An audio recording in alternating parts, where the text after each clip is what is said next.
Good morning. This committee will come to order. I want to thank my colleagues on this committee and our witnesses and everyone for joining us today for this important discussion about the state of affordable housing in America. Housing is a deeply personal issue, frankly, to all of us, I think, and frankly, to me as well. My brother and I grew up in poverty. I've said that several times. My mother did everything possible to keep a roof over our head, and frankly, to steer us towards a better life. I learned early on that housing is not just about having that roof over your head. It's really about the opportunity to build a better future. Owning a home has long been the pillar of the American dream. But for too many Americans today, working families today, that dream has slipped further and further out of reach. We must confront the reality that during the Biden administration, housing affordability reached record lows. Mortgage rates have grown by over 150% under President Biden, from just under 2.67% on average in January 2021 to 7% by 2024. Meanwhile, rents have surged by nearly 25% in that same time, putting more pressure on those unable to buy homes and forcing many into unstable living situations. Perhaps the most devastating statistic of all is that homelessness has hit a record high, an 18% increase in just 12 months, and a 30% increase since COVID ended. This raises an important question. Why do we continue to confront roadblocks despite massive government investment and support? The hard truth is government interference is perhaps more of the problem than the government resources are the solution. Spending trillions of dollars on the housing market is not the answer. Today, we will hear from leaders and experts about what needs to be done. We are honored to have with us today Eric Johnson, the mayor of Dallas, Texas. Go Cowboys. A local official who understands the challenges of housing at the community level. We have Lee Jelenic with us, the Chief Information Officer of United Wholesale Mortgage, who can speak to the impact of federal housing policies, and also Edward Glaeser, a respected academic from Harvard University who brings a much-needed perspective on the economics of housing, and Renee Willis, the interim president and CEO of the National Low-Income Housing Coalition. The good news is we have a diverse group of experts who could speak to the issue that impacts all Americans in a way that I believe will improve our ability as a committee to get things done, frankly, not even in a bipartisan fashion, in a nonpartisan fashion. This is about American people finding their path to the American dream, and not about Republicans or Democrats scoring points or making points. Frankly, let's make a difference together. I look forward to your insights in discussing real, workable solutions to what most Americans consider a crisis.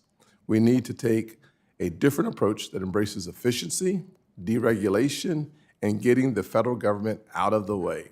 There are too many regulations at the federal, state, and local levels, in my opinion, having worked at all three levels of government, to actually building homes in the local communities, whether it's restrictive zoning laws, bureaucratic red tape, or misguided policies that drive up the cost of construction. Policymakers at all levels of government must take a hard look at what's really preventing the housing supply from keeping up with housing demand. That's why my legislation, the Road to Housing Act, seeks to make targeted reforms that will actually work. This legislation would reduce regulatory barriers, streamline the development process, and ensure that taxpayer dollars are used most effectively. I've seen firsthand from local communities that they are best positioned to address their housing challenges. The federal government should not dictate a one-size-fits-all housing program. Instead, we must empower states and local governments to adopt policies encouraging responsible development and increasing housing supply. Let's be clear. Housing should not be a partisan issue. Can't say that enough, because it's just about people realizing their version of the American dream, plain and simple. That's why I urge my Democratic colleagues to work with me and all of our members on the right in our approach to the Road to Housing Act. By working together, we can reverse decades of failed housing policies and bring about real change for tens of millions of Americans who need it the most.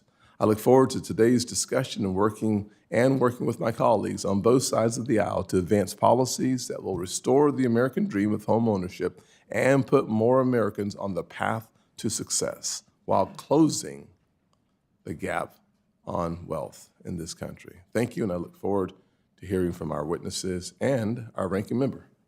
Thank you, Mr. Chairman. I appreciate your holding this hearing. I know that you care deeply about addressing the housing crisis, and I hope we will be able to work together to lower housing costs for families. The crisis we face today is massive. We have a nationwide shortage of about 5 million homes. And these shortages drive up rents, they push home ownership out of the reach of millions of families.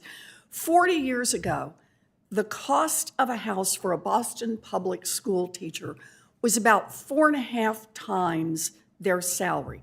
Today, that same Boston public school teacher would need about 11 times their salary to buy a home. Housing feels unaffordable because housing is unaffordable.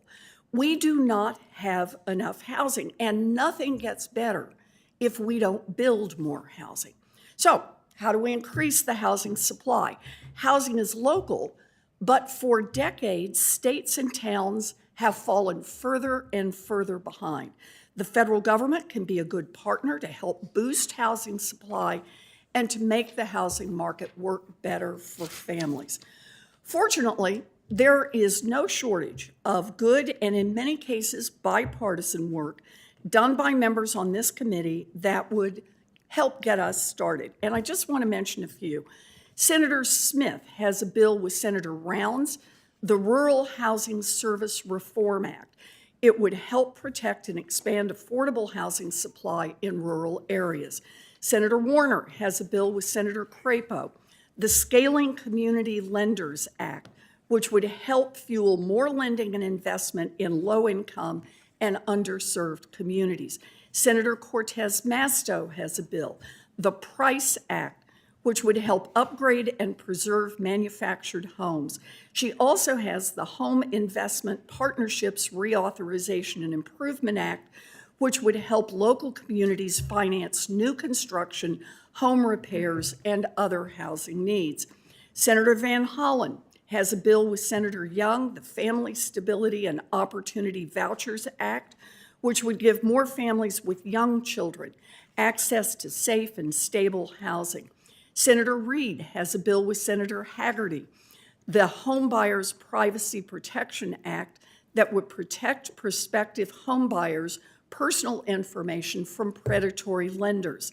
Senator Lummis has a bill with Senator Fetterman, the Whole Home Repairs Act, that would help homeowners and small landlords make essential repairs that keep homes safe and livable. Senator Gallega has a bill, the Housing Vouchers Fairness Act, that would help more families in high-growth states afford housing. Senator Blunt Rochester has a bill, the Reducing Regulatory Barriers to Housing Act, that would support state and local governments that want to update their zoning laws to build more affordable housing. Senator Warnock has a bill, the Down Payment Toward Equity Act, which would support first-time, first-generation home buyers. I'm glad to partner with Senators Warnock, Van Hollen, and Kim on my American Housing and Economic Mobility Act, which would help build nearly 3 million new affordable homes and lower rents across the country by an estimated 10%. There are different approaches we could take to help address the housing crisis, but ideas like these should get us started, and I hope we can consider these and other bills as our committee looks forward to passing meaningful housing legislation this year.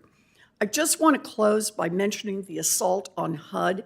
In the past few weeks, HUD Secretary Turner and Elon Musk's Doge have frozen affordable housing development projects across the country.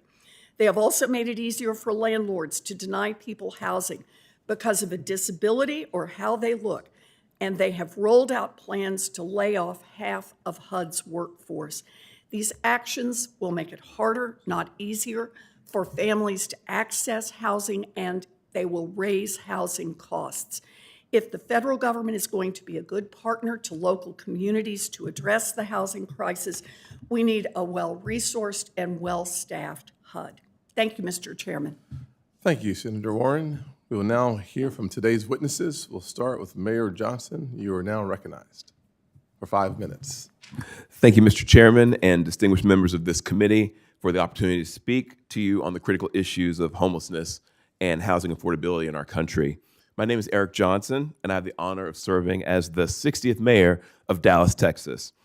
I was born and raised in Dallas. Growing up in low-income household, my family bounced around between cramped apartments and small rental homes, and I know firsthand what housing insecurity feels like and how important stable housing is for families.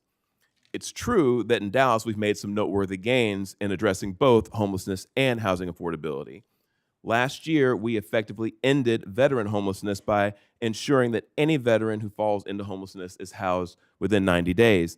This achievement means that in Dallas, the men and women who served our country are treated with dignity.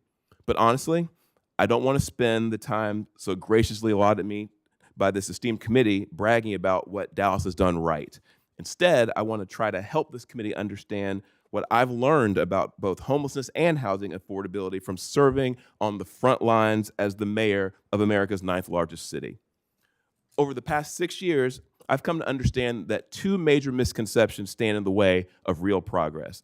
If we don't correct these misconceptions, we will never move the needle on chronic homelessness or housing affordability in our nation's cities. The first misconception is that housing affordability is the primary driver of chronic homelessness.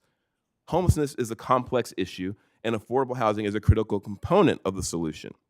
However, the overwhelming majority of the chronically homeless are not living on our streets because of housing affordability. They're doing so because they struggle with serious mental illnesses, drug addiction, and psychological and behavioral disorders. Chronic homelessness is primarily a public health issue, but we're not addressing it as such. It is not primarily a housing affordability issue, and it's not even a public safety issue at its core. Although we can and should enforce local laws prohibiting camping in public spaces and in public buildings, we cannot arrest our way out of chronic homelessness. We must shift our focus toward thinking about chronic homelessness more as a public health issue and less as a housing or public safety issue. The second misconception is connected to the fact that many discuss and even shape policy related to housing as though it is not a market, when it in fact is. Like in any other market, housing prices are determined by supply and demand. Therefore, the most effective way to bring down housing prices is to encourage the private sector to increase home building throughout the United States, but particularly in cities like Dallas, where we see unprecedented demand for our existing housing stock because of our economic growth and success. Now, keep in mind, government itself is not an effective housing developer, but what government can do is step aside, cut the red tape, and encourage the private sector to build more homes faster. In Dallas, we have shown that reducing barriers to home building works. We've cut permitting times, streamlined zoning, and worked with private developers to increase housing starts. Over the past few years, we've prioritized efficiency, and as a result, we slashed the median time to issue a residential building permit from 68 days in 2022 to just 8 days in 2024. This expedited permitting process has enabled developers to bring new housing to the market more quickly, helping us to meet the skyrocketing demand for housing in Dallas. I strongly believe that the most effective thing Congress can do to make housing more affordable for everyday Americans is not to create yet another federal program that pours millions of taxpayer dollars into subsidizing the already robust demand side of the housing equation. What I need right now, as the mayor of Dallas, the heart of the fastest growing metropolitan area in the United States, is for Congress to reframe the narrative around homelessness and housing affordability by correcting the misconceptions that I've just discussed. Thank you very much for the opportunity to speak to you, and I look forward to doing the very best I can to answer any of your questions. Thank you, Mr. Chairman. Thank you, Mr. Mayor. Mr. Lee Jelenic, good to see you again. Thank you for being here and sharing your knowledge as well. You're next. Chairman Scott, Ranking Member Warren, and distinguished members of the committee, thank you for inviting me to appear at today's hearing. My name is Lee Jelenic, and I am the Chief Innovation Officer at United Wholesale Mortgage. United Wholesale Mortgage started in 1986, and we have grown to 9,000 team members who come to work every day at our state-of-the-art headquarters in Pontiac, Michigan. We support over 10,000 independent mortgage brokers across all 50 states. Since 2022, we have been the #1 overall mortgage lender in the U.S.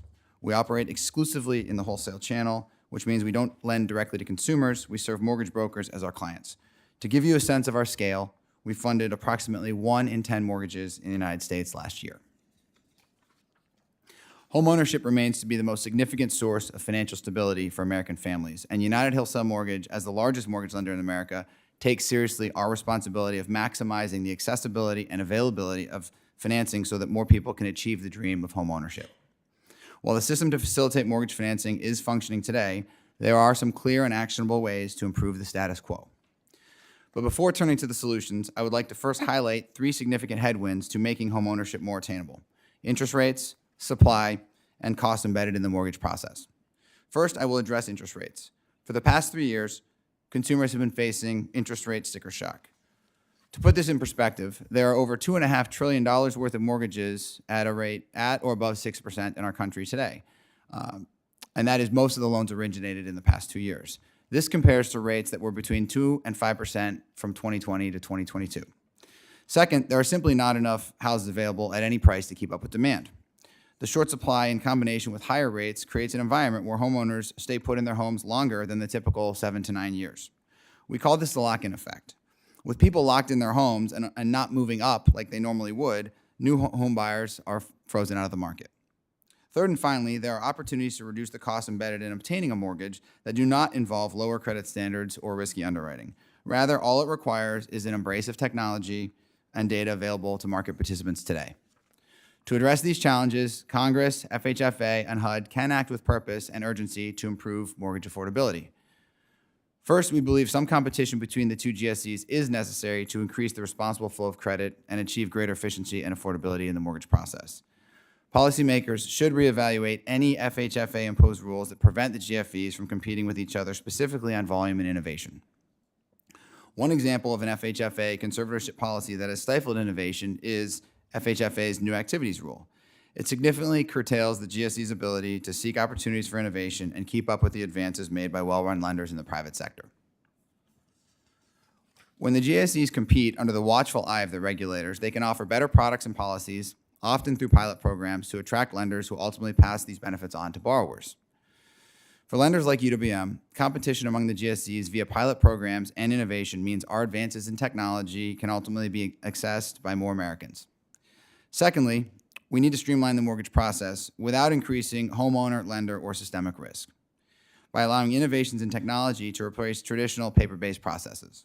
One such area is title insurance. Some solutions have been introduced to the market. Mortgage lenders and the GSEs must be incentivized to further innovate. Another area ripe for technology and database improvements are appraisals. By increasing the adoption of virtual appraisals and appraisal waivers, modern data and analytics can be used to save consumers money. And as a final example, more competition between the GSEs could also have the effect of incentivizing the credit bureaus to compete not only on price, but on accuracy, reliability, and consumer accountability. In conclusion, Congress should support FHFA in increasing competition by and between Freddie Mac and Fannie Mae, and Congress can also support FHFA and HUD's efforts to reduce consumer costs by harnessing the power of innovation to make homeownership more accessible and affordable to all Americans. Thank you again for the opportunity to testify today. I look forward to answering your questions, and I would like to invite any members of this committee out to our campus in Pontiac, Michigan to talk more about how we can continue to help Americans achieve the dream of homeownership. Thank you, sir, very much. Dr. Glaeser? Thank you, Chairman Scott. Thank you, Ranking Member Warren. Thank you, committee members. I am grateful and honored to have the opportunity to speak to you today. I'm an economist who has spent much of the last quarter century studying what has gone wrong with America's housing markets. Initially, I worried about the high costs and limited supply in coastal America because I watched as the real price of housing in Boston tripled between 1980 and 2006. Until the last decade, the cost of housing in cities like Atlanta, Dallas, and Houston remained affordable, largely because these Sunbelt cities built a lot of homes. But that has changed. Between the end of 2009 and the end of 2024, the real price of housing doubled in Phoenix and rose by 55% in Atlanta. The median new home price is now $635,000 in Miami, $476,000 in Phoenix, and $450,000 in Charleston, South Carolina. The critical fact about America's current housing crisis is that it is driven by a lack of supply of new homes. We live in a land of plenty, and yet we have manufactured a shortage of basic living space. Economists sort out supply and demand by looking at prices and quantities. If prices are up and building is up, then we know demand is to blame. If prices are up and building is down, then it's a supply problem. As the next exhibit shows, home building across the U.S. collapsed after the global financial crisis and has yet to recover. We are producing fewer single-family homes at the start of 2025 than we did at the start of 2021, and 38% less than we did 20 years ago. The next exhibit shows that places in America that are expensive don't build a lot, and places that build a lot aren't expensive. There is demand for homes in California, and there is demand for homes in Texas. Right? But Texas builds much more, and it remains much more affordable.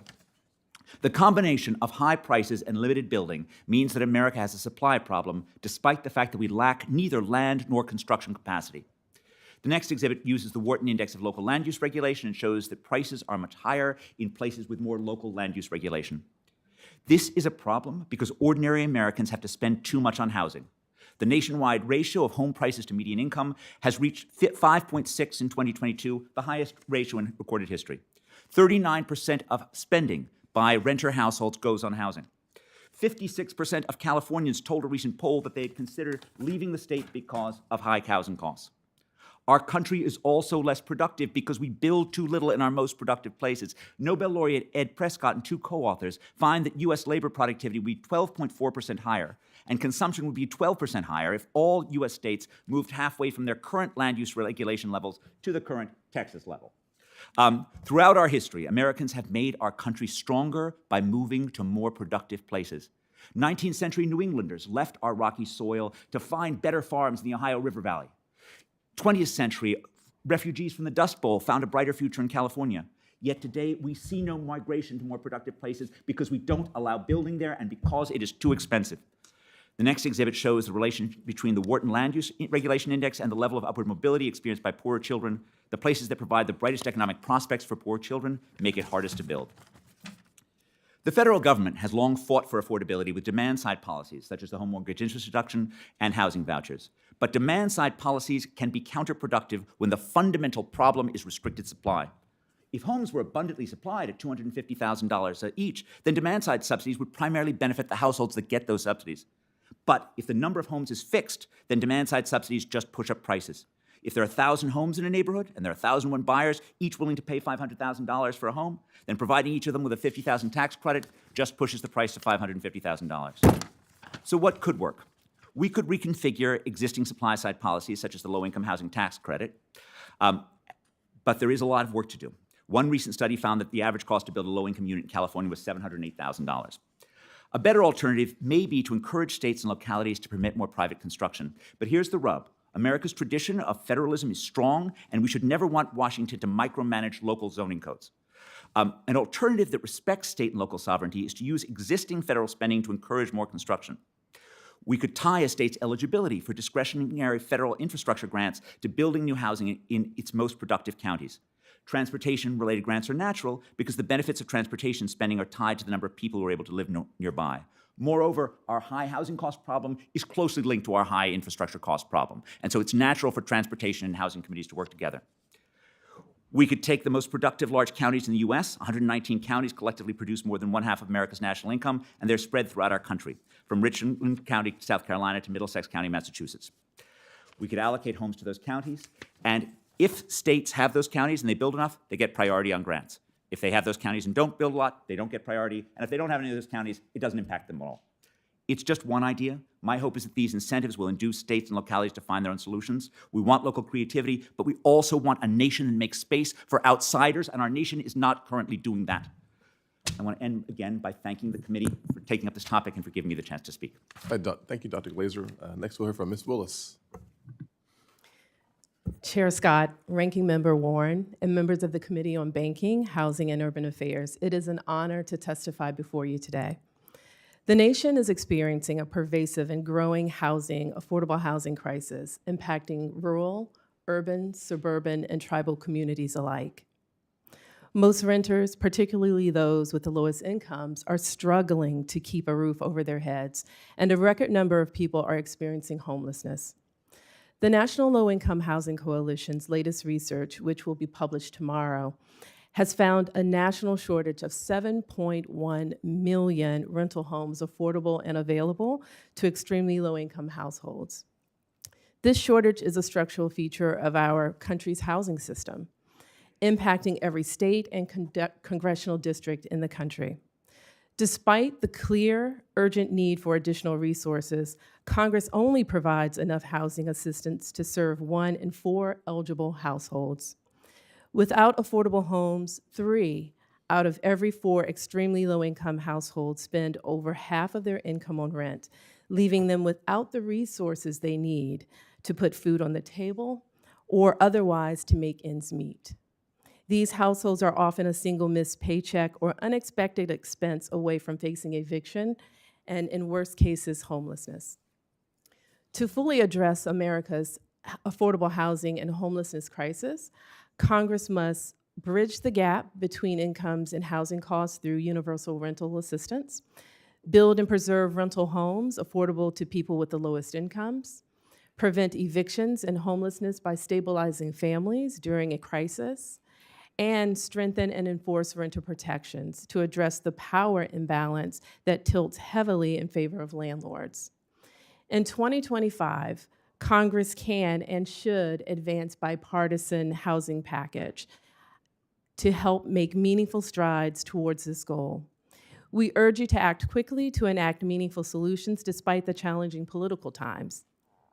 As we discuss the importance of housing solutions, I must also address an immediate threat facing HUD, and by extension, the communities and people HUD serves.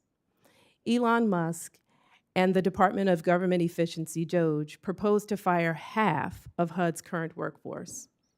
Without adequate staff to administer and oversee these funds, states and communities will face new barriers to accessing the critical federal resources they need to pay the rent, build affordable housing, address homelessness, recover from disasters, revitalize distressed communities, promote homeownership, enforce fair housing laws, and more. Rather than improving efficiency, such drastic staffing cuts at HUD will cause significant harmful and costly delays and will worsen America's affordable housing and homelessness crisis, as well as its significant disaster recovery needs. Delays in accessing federal resources will slow down affordable housing construction and drive up development costs, slow recovery after disasters, and cause organizations that rely on federal funding like homeless services agencies to limit services or close their doors altogether. We are also deeply concerned about DOGE's efforts to unilaterally withhold funding approved by Congress and terminate contracts. Funding for homelessness, fair housing, technical assistance, and capacity building have been wrongly withheld or canceled. Unless this funding is released soon, it could cause irreparable harm. Victims of discrimination will have no way to enforce their rights under the law, and shelters may have no choice but to close their doors and turn unhoused people onto the streets. I look forward to opportunities to work together to protect and expand federal housing investments and protect the federal agency staff necessary to administer and oversee these funds to help address the affordable housing needs of communities all across this nation. Thank you. Thank you very much, ma'am. We'll start our questions with Senator Kennedy. I'll defer to Senator Kennedy, and then we'll go to Ranking Member Warren. Senator Kennedy, the floor is yours, sir.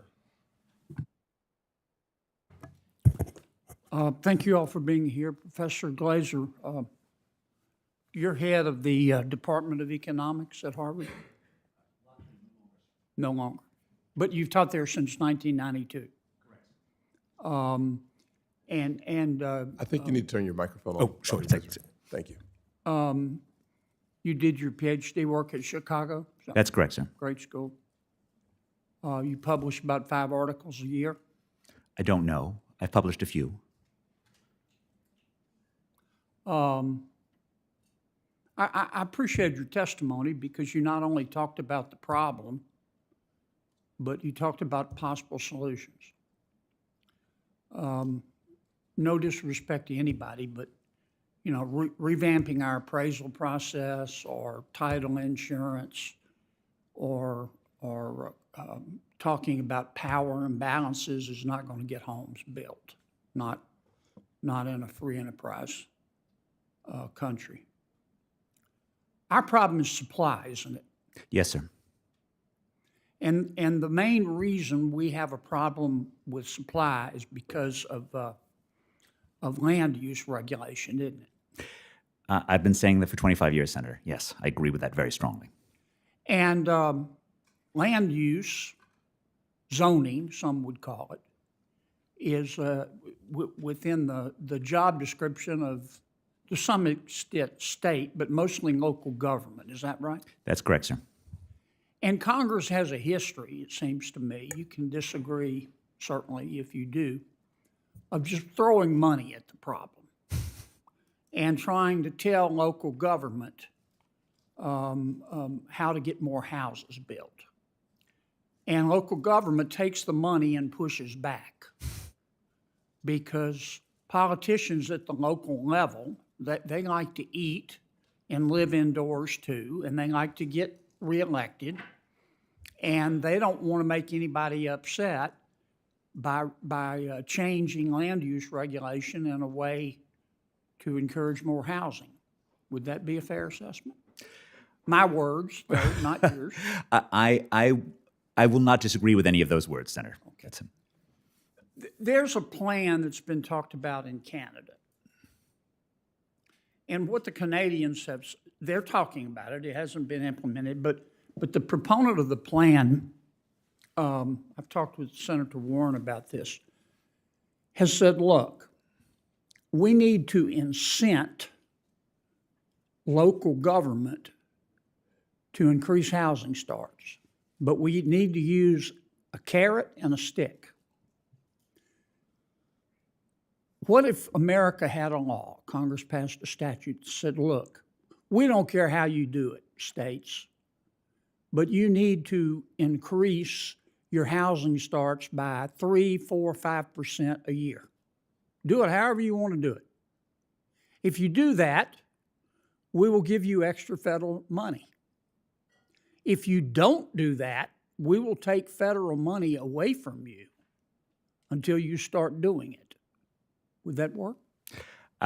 If you're willing to champion such legislation, Senator, I'm willing to be behind you. I think there are challenges with that in the U.S.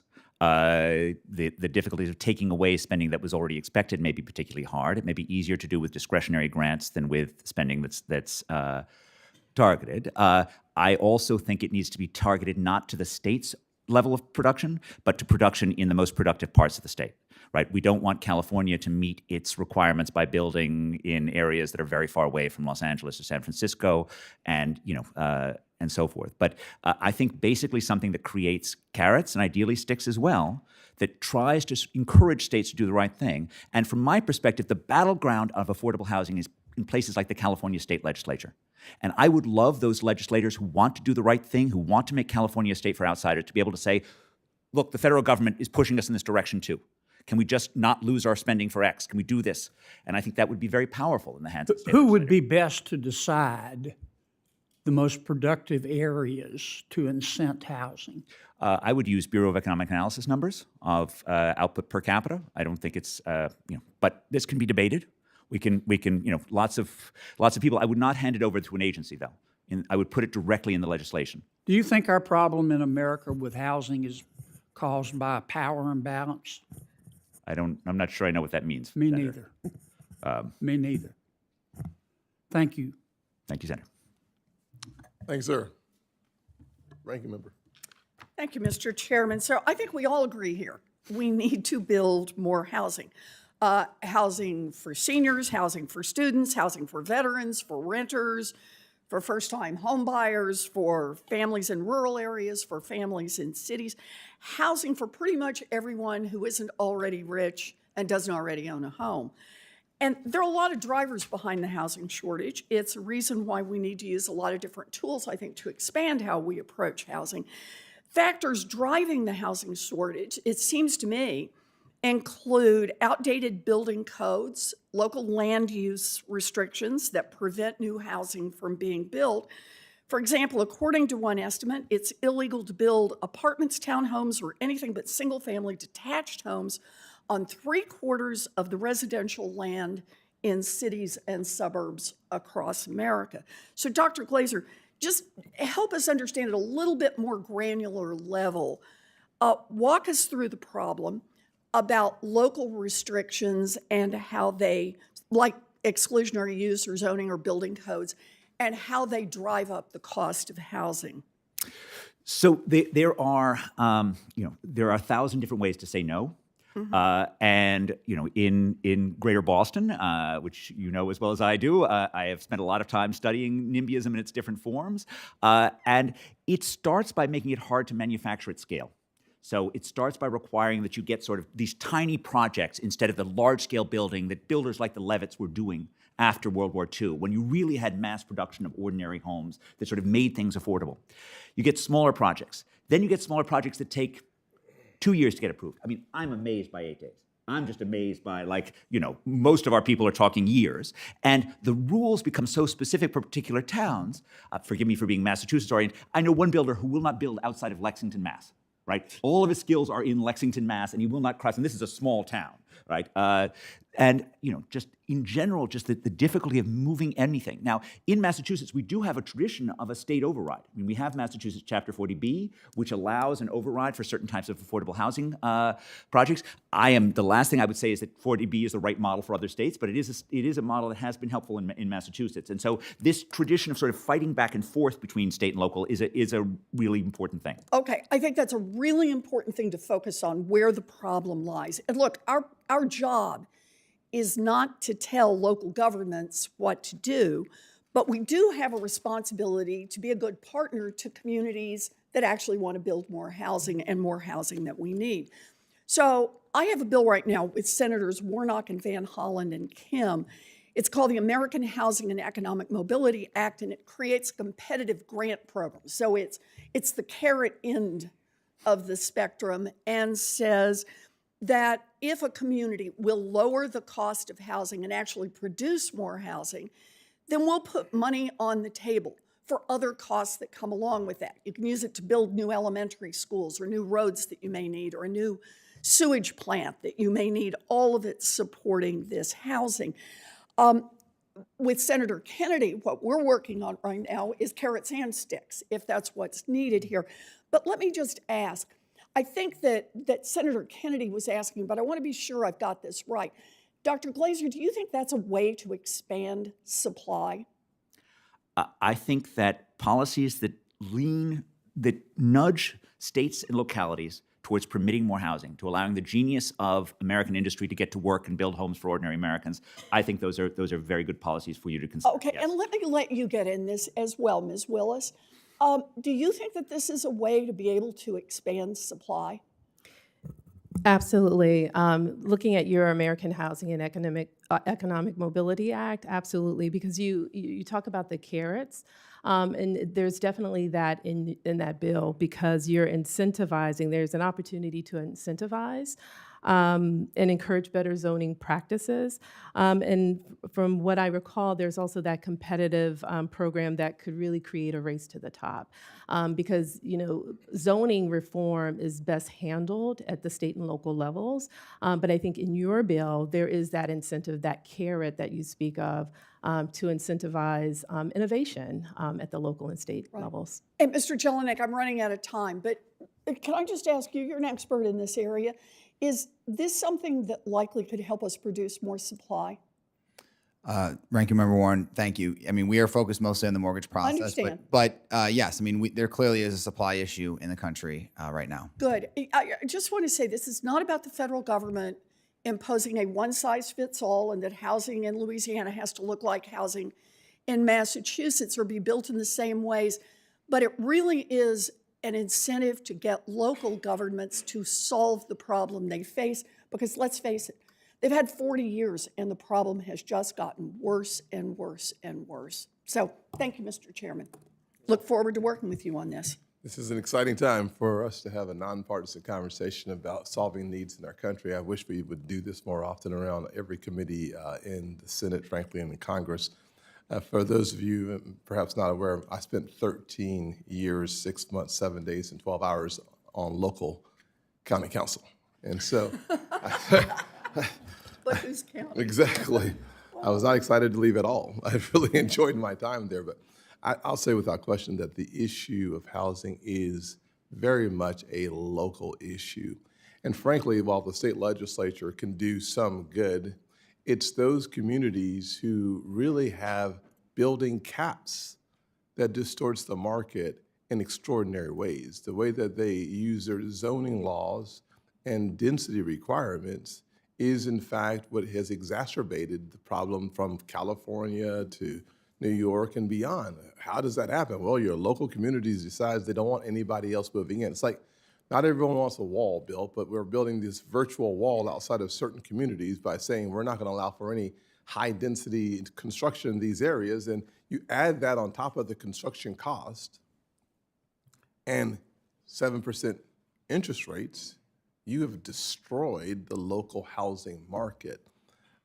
Mayor, you've done a fabulous job in Texas, from crime to improving safety to focusing on homelessness and reducing the amount of time it takes to get things done on every topic, it seems like, frankly. And I really appreciate your service to your community in many ways, to Texas and beyond. Can you talk about how you would address the issue from a zoning perspective, number one? Number two, compound question here, is the homelessness crisis is something we should all be passionate about. An 18% increase with record dollars being spent through HUD to address homelessness, and yet the problem gets worse. It's almost as if the more money we put out there, the worse the problem has gotten. I'm sure someone will rebuke me for that statement, but the truth of the matter is we seem to be dealing with something more complicated than here's a couple more dollars, let's solve the problem.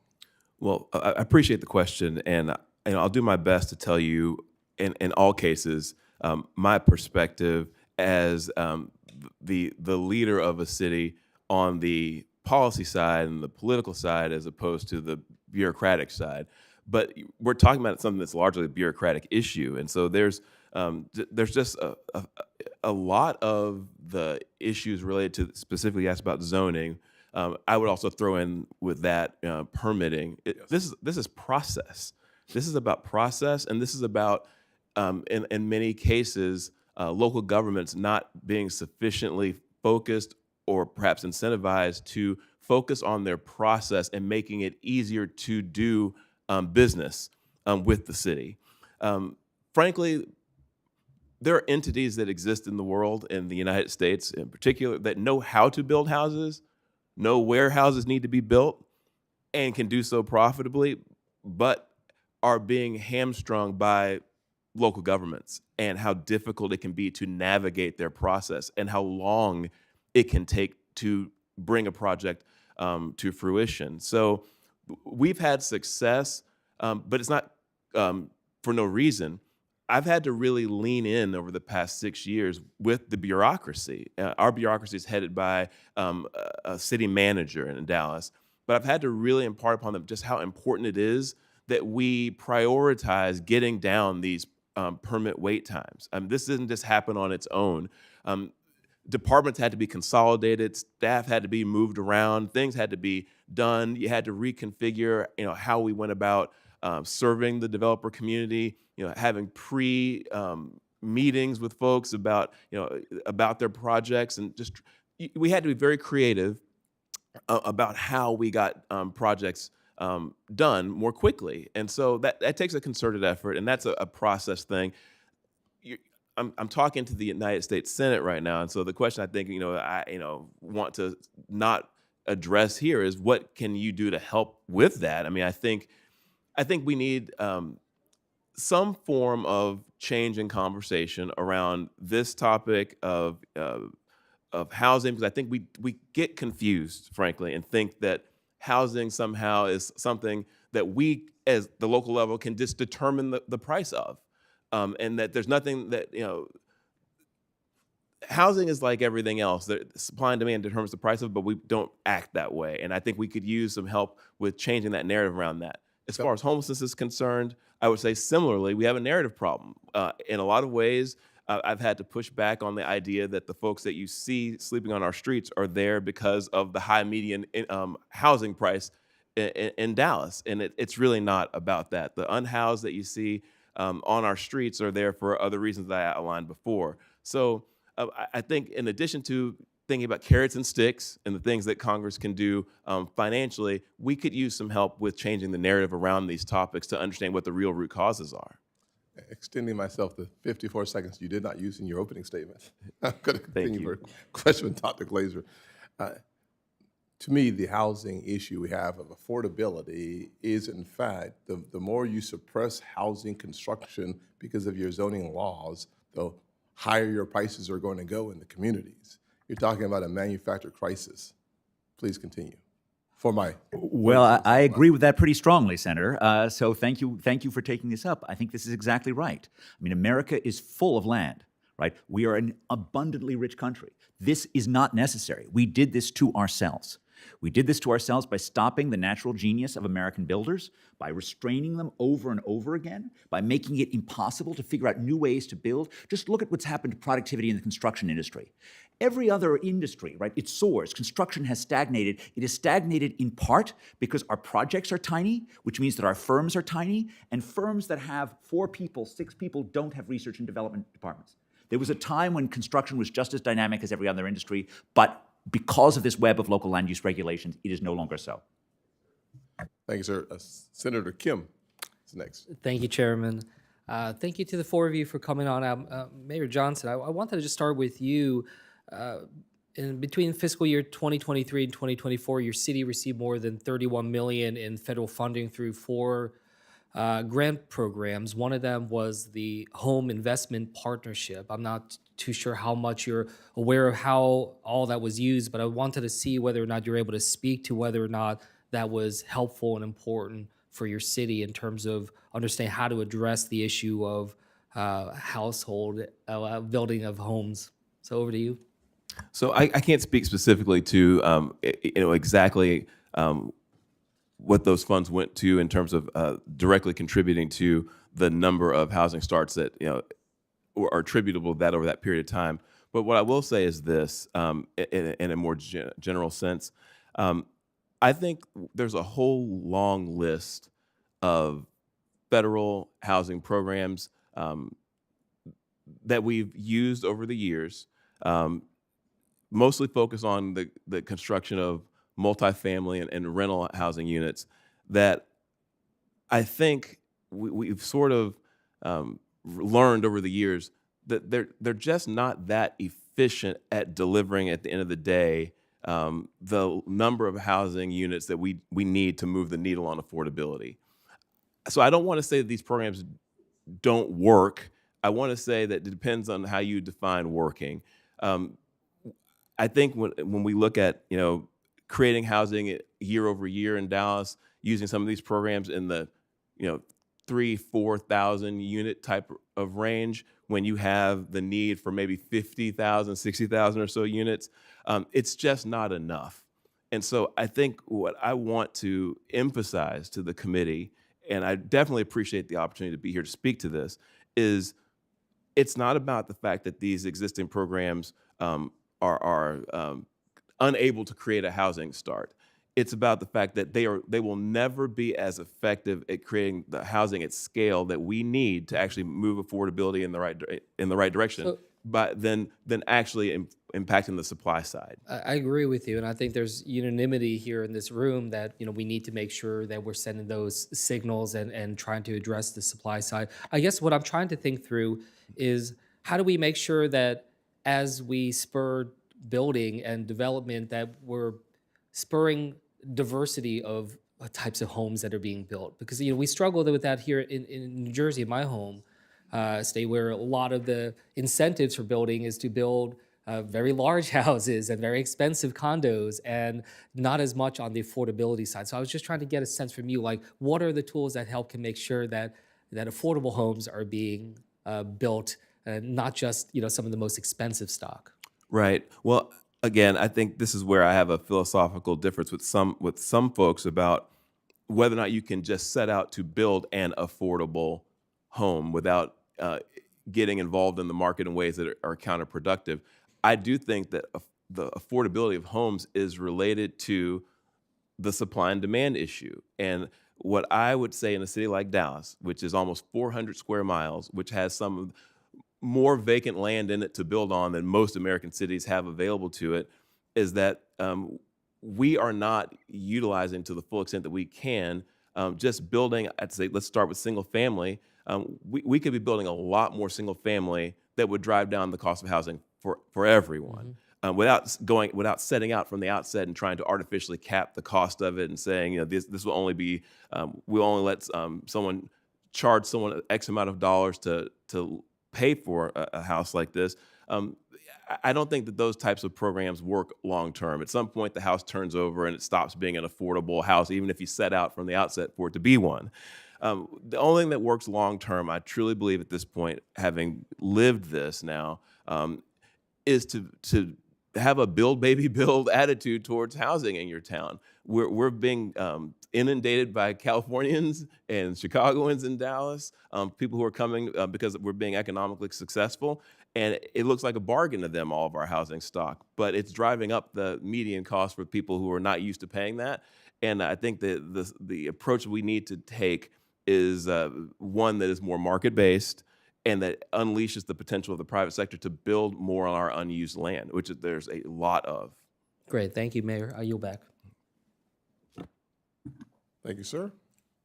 Next will be Senator Realms. Thank you, Mr. Chairman. First of all, thank you to all of you for coming and visiting with us today. I think the one thing that we hear time and again, regardless of if you're a large community or small community, is the need for appropriate housing. And in many cases, it can take a different form or a different priority, regardless, depending upon whether you're in a small community or a large community. But at the federal level, we need to be able to look at multiple types of programs that might be available to assist in incentivizing the development of new housing. Housing eventually wears out, and you've got to be looking towards the future. I'd like to begin with Ms. Willis. First of all, thank you for the work to help the people with the lowest incomes have the opportunity for quality and affordable homes in our communities. The last several years, I've focused on bipartisan housing work addressing a range of topics, including the streamlining of the environmental review process, modifying homelessness prevention programs, and increase access to affordable housing in rural areas. For the past two Congresses, Senator Smith and I have introduced the Rural Housing Service Reform Act to preserve affordable housing units in rural communities across the country and make much-needed updates to the USDA's Rural Housing Service. My question for you is that with your work with the National Low-Income Housing Coalition, how could legislation like the Rural Housing Service Reform Act make a difference in rural communities and their ability to finance affordable housing? Thank you for the question, Senator. It is extremely important to ensure that we have affordable housing in rural communities. We talked a bit today about suburban and urban communities and tribal communities as well, but it is important to make sure that we focus on urban communities. We know that some of the challenges that are faced in rural communities are severe in terms of the building of affordable housing. Sometimes it's much harder to build in rural communities. Sometimes the wages are for the people in rural communities are lower.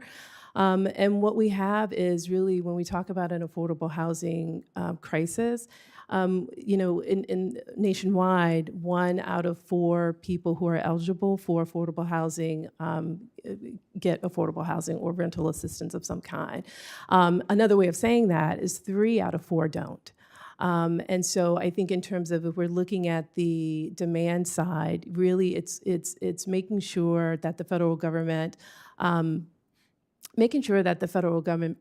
invests and have resources for communities, including rural communities, to make sure that they also have that the housing, that it's deeply targeted. And so if we're talking about building affordable housing, we're talking about ensuring that if a builder is building in a rural community, that they're using USDA funds or they're using low-income housing tax credits, but maybe even pairing that with home dollars or with the housing trust fund dollars. I think some rural housing, it's different in some cases than some of the urban housing challenges, but once again, you have fewer contractors, and the contractors that are there may build fewer homes as well in those rural areas. Just curious, excuse me, who are going to be the individuals hit hardest by the expiring USDA mortgages, and what could that mean for available workforce housing? I mean, it sounds like a weird offset, but literally, as these mortgages expire, things happen to those programs. Can you talk a little bit about that? Yeah, they do. And so what's happening is that as the USDA mortgages are expiring, also a lot of times they're paired with subsidies. So we want to make sure that the families and individuals who are living in the homes or where the mortgages are expiring, that they can continue to use those subsidies. So it's really kind of decoupling. That needs to be done. That's right, absolutely, to ensure that people can stay housed because, it's important. These are mortgages after 20, 30 years where we want to be able to keep them in the housing stock because if not, landlords can raise the rents, can take them out of the stock, can do prices them out of it. all sorts of things, right? Thank you. Absolutely. Thank you. Dr. Glaeser, just a real quick thought. CDBGs are really important, and we use that in a lot of cases to determine infrastructure opportunities in small and rural communities. One challenge, though, is that in order to do a lot of those types of things, you've got to be able to identify the environmental review processes, but also the Davis-Bacon prevailing wage requirements. If I remember correctly, utilizing a $2,000 CDBG in a local community in a project that would require following Davis-Bacon requirements. That includes prevailing wage compliance, weekly certified payroll reporting, on-site labor interviews, contractor documentation, and administrative oversight. I guess my question very quickly is wouldn't it cost more than $2,000 in administrative costs just to complete the Davis-Bacon reporting alone? You want? Yeah. That certainly sounds like a lot of work, Senator. And I think while most of the regulations that we're talking about are local, I am certainly on board for a reducing the federal regulatory burden as well agenda. Thank you, Mr. Chairman. Thank you, Senator Rounds. Senator Smith. Thank you, Mr. Chair and Ranking Member, and thanks to all of our panelists today. Let me just start by saying I appreciate the line of questioning that my friend and colleague, Senator Rounds from South Dakota, was just offering on our bill. Mr. Chair, I would say that I heard you say earlier that housing should be a nonpartisan issue, and I appreciate that. And I think that the bill that Senator Rounds and I have been working on with regard to rural housing actually completely fits that mold. It is not a bill. It is not a bill that is pushing any partisan interest. It is a bill that is really focused on protecting and preserving affordable housing that without which in rural communities people are literally not going to have a place to live. So I'm going to just follow up a bit on my colleague Senator Rounds' questions, Ms. Willis, if I could. And forgive me if I'm repeating because I was in transit as he was asking his questions, but who are the folks that are living in these rural housing service homes? Like who are we making sure have a roof over their heads and a safe place to call home with this program? Yes, absolutely. Thank you, Senator. So we're talking about individuals and families who earn 30% AMI or less, or at the poverty line. So that's who we're talking about. And these are people who need stable, affordable homes. So some of them are working families. Very much so. Many of them are already working. They're just working in low-wage jobs, or they might be elders, right? Absolutely, and that's what we're seeing. A lot of the people that we're talking about are people in the workforce, as you mentioned, with low-paying jobs. jobs. We're also talking, and this is maybe a third, and when we're talking about ELI, extremely low-income individuals, we're talking about, again, 30% or less AMI.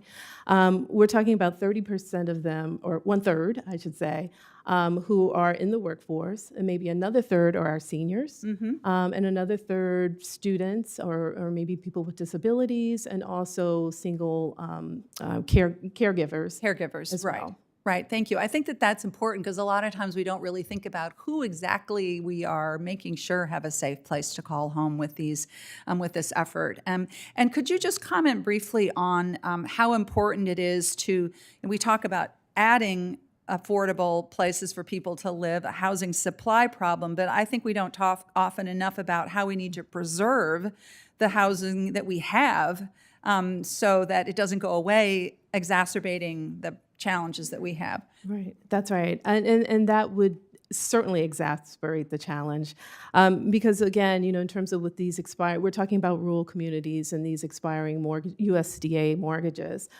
We want to be able to keep a housing stock affordable to people with the lowest incomes. And I know that your bill, the Rural Housing Services Reform Act, it really allows households to continue to receive rental assistance, Right. even when those property mortgages mature. And so that's important. And so that's about the preservation of housing. And so that's why a bill like the Rural Housing Service Reform Act is critical to these communities. Thank you. I appreciate that. Dr. Glaeser, I wanted to talk with you a bit about the challenges that we have in helping to increase the supply of housing. I actually think this is another place where Democrats and Republicans agree that I think Ranking Member Warren made this point in her opening comments, that if you have an imbalance between demand and supply, prices are going to go up, and that's going to create the problems that we have here. And I'm very proud that my hometown of Minneapolis has tackled some of the zoning reforms that are necessary to make it easier to build housing, all different kinds of housing, to address the challenges that we have. So could you just talk a little bit about how you see this, how you see this issue and what we should be paying attention to, and maybe just a bit on how we can innovate in the way that we build housing? Thank you, Senator. That's a great question. And I think I want to use this opportunity to say a word for modular housing. Yes. In fact, we have modular housing has lots of capacity to be attractive. It can be differentiated. We can do lots of great things with it, and we can do it cheaply. Economists since Adam Smith have known that mass production is a critical path towards affordability. And yet we make it extraordinarily difficult to produce mass-produced housing, both because of local zoning rules and because of HUD regulations. Both of them are at play. The chairman of the Illinois Housing Authority is working to make sure that public housing in the city of Chicago is actually built using modular housing, which I think is an exciting move. Yep. I would love to see a state that decided to champion, statewide zoning. So if you have 1,000 square foot hut, you can put the following 4 models of modular housing down.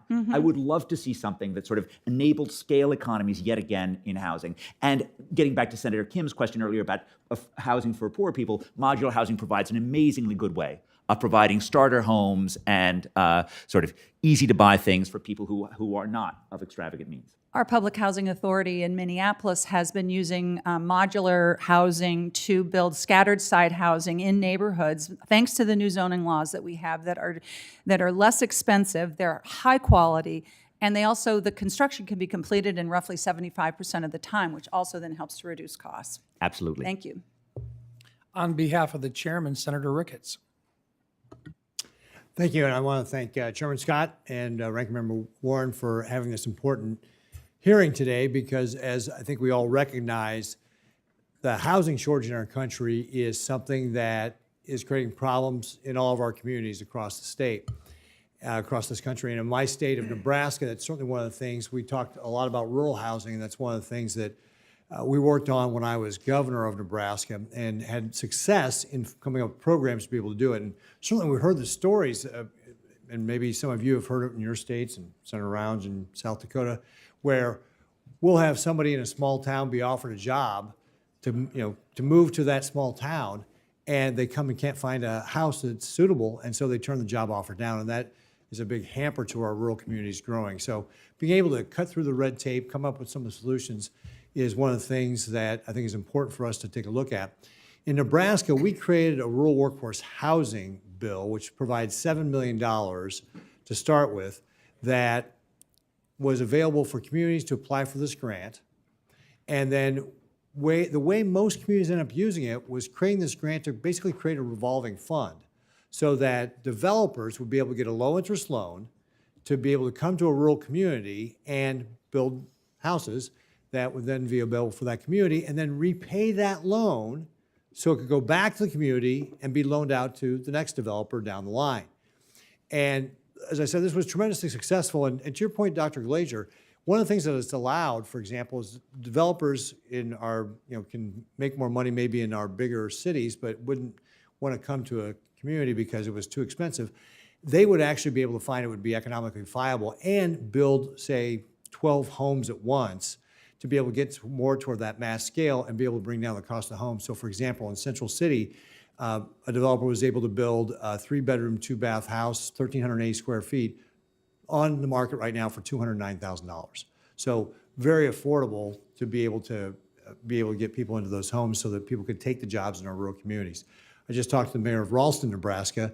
They're using our middle income housing fund, which we developed as a follow-on, to be able to build a 120-unit apartment complex. So same kind of idea though, grant programs, refundable, revolving funds essentially. Now, we also used ARPA dollars to be able to help do this, but the ARPA dollars had to be one-time used. And so the problem with the federal dollars is they were too restrictive. And so we couldn't use them in the same way, so it's a one-time shot, which was nice, but it's not creating long-lasting value. Anyway, Dr. Glaeser, I wanted to talk to you a little bit about some of your research on some of the things because we're talking about creating more supply. First of all, University of Chicago, great school. I'm an alum, so great job getting your PhD there. You talked about the zoning and how that is impacting the cost because we're restricting what the land use can be for. And studies have shown up to 24% of the cost of a new home could be that zoning requirement. What about some of the other things? The ranking member mentioned, for example, building permits. Or what about just the availability of finding people who can do the job in the first place? Shortage of people in the trades. Have you done any research or seen any research that talks about those sorts of problems and what we might be able to do to address them?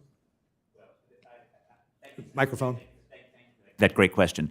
Let me differentiate between the two ideas that you put forward. First of all, permits are a local government issue. They're really important. Time to permit is really important. I think the sort of nudging against local legislation that we've been discussing would be helpful with those as well. If we put an expectation that states are going to have to build in their most productive counties in order to have access to certain discretionary spending, those local counties are going to have to figure out how to get their permitting faster, right? They're going to have to move themselves down from a 7-year process. The workforce is different.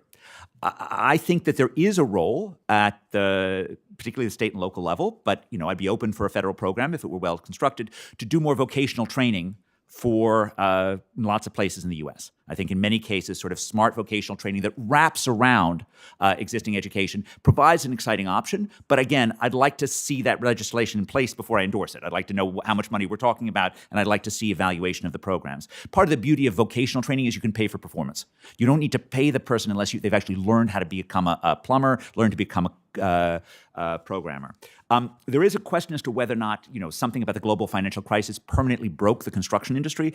I don't believe that. It is true that we're down about 200,000 people as a whole, but we're up 100,000 in remodeling. So in some sense, what excessive regulation has done is we've changed us from being a nation of builders to being a nation of remodelers, because the permitting process is easy for remodelers. But in the cities that build, like for example Dallas, Texas, they're right back where they were before the global financial crisis. So I think it is possible to get the people back, but again, as a strategy to think about in a holistic human capital strategy, thinking about a little bit more in vocational training, I think that's worth doing. Great. Thank you very much, Dr. Glaeser. Yield back. Thank you, Senator Reed. Thank you very much, Mr. Chairman, and thank you for your testimony. Ms. Willis, back in 2008, I helped create the Housing Trust Fund, which is designed, as you know, to expand housing for people who can desperately looking for housing. Why do you think today the Housing Trust Fund is necessary, and how does it help low-income Americans? Thank you for the question, and also thank you for your leadership in creating the National Housing Trust Fund. The National Housing Trust Fund it's incredibly important because it's one of the only federal investments that goes deep in terms of its target to target extremely low-income households. So again, that's households that are at 30% AMI or poverty line. And so it's extremely important because without that, it's can be very difficult to create affordable housing for that population. But the Housing Trust Fund targets deeply. And so affordable housing providers and developers are able to build affordable housing using those funds that go to their states.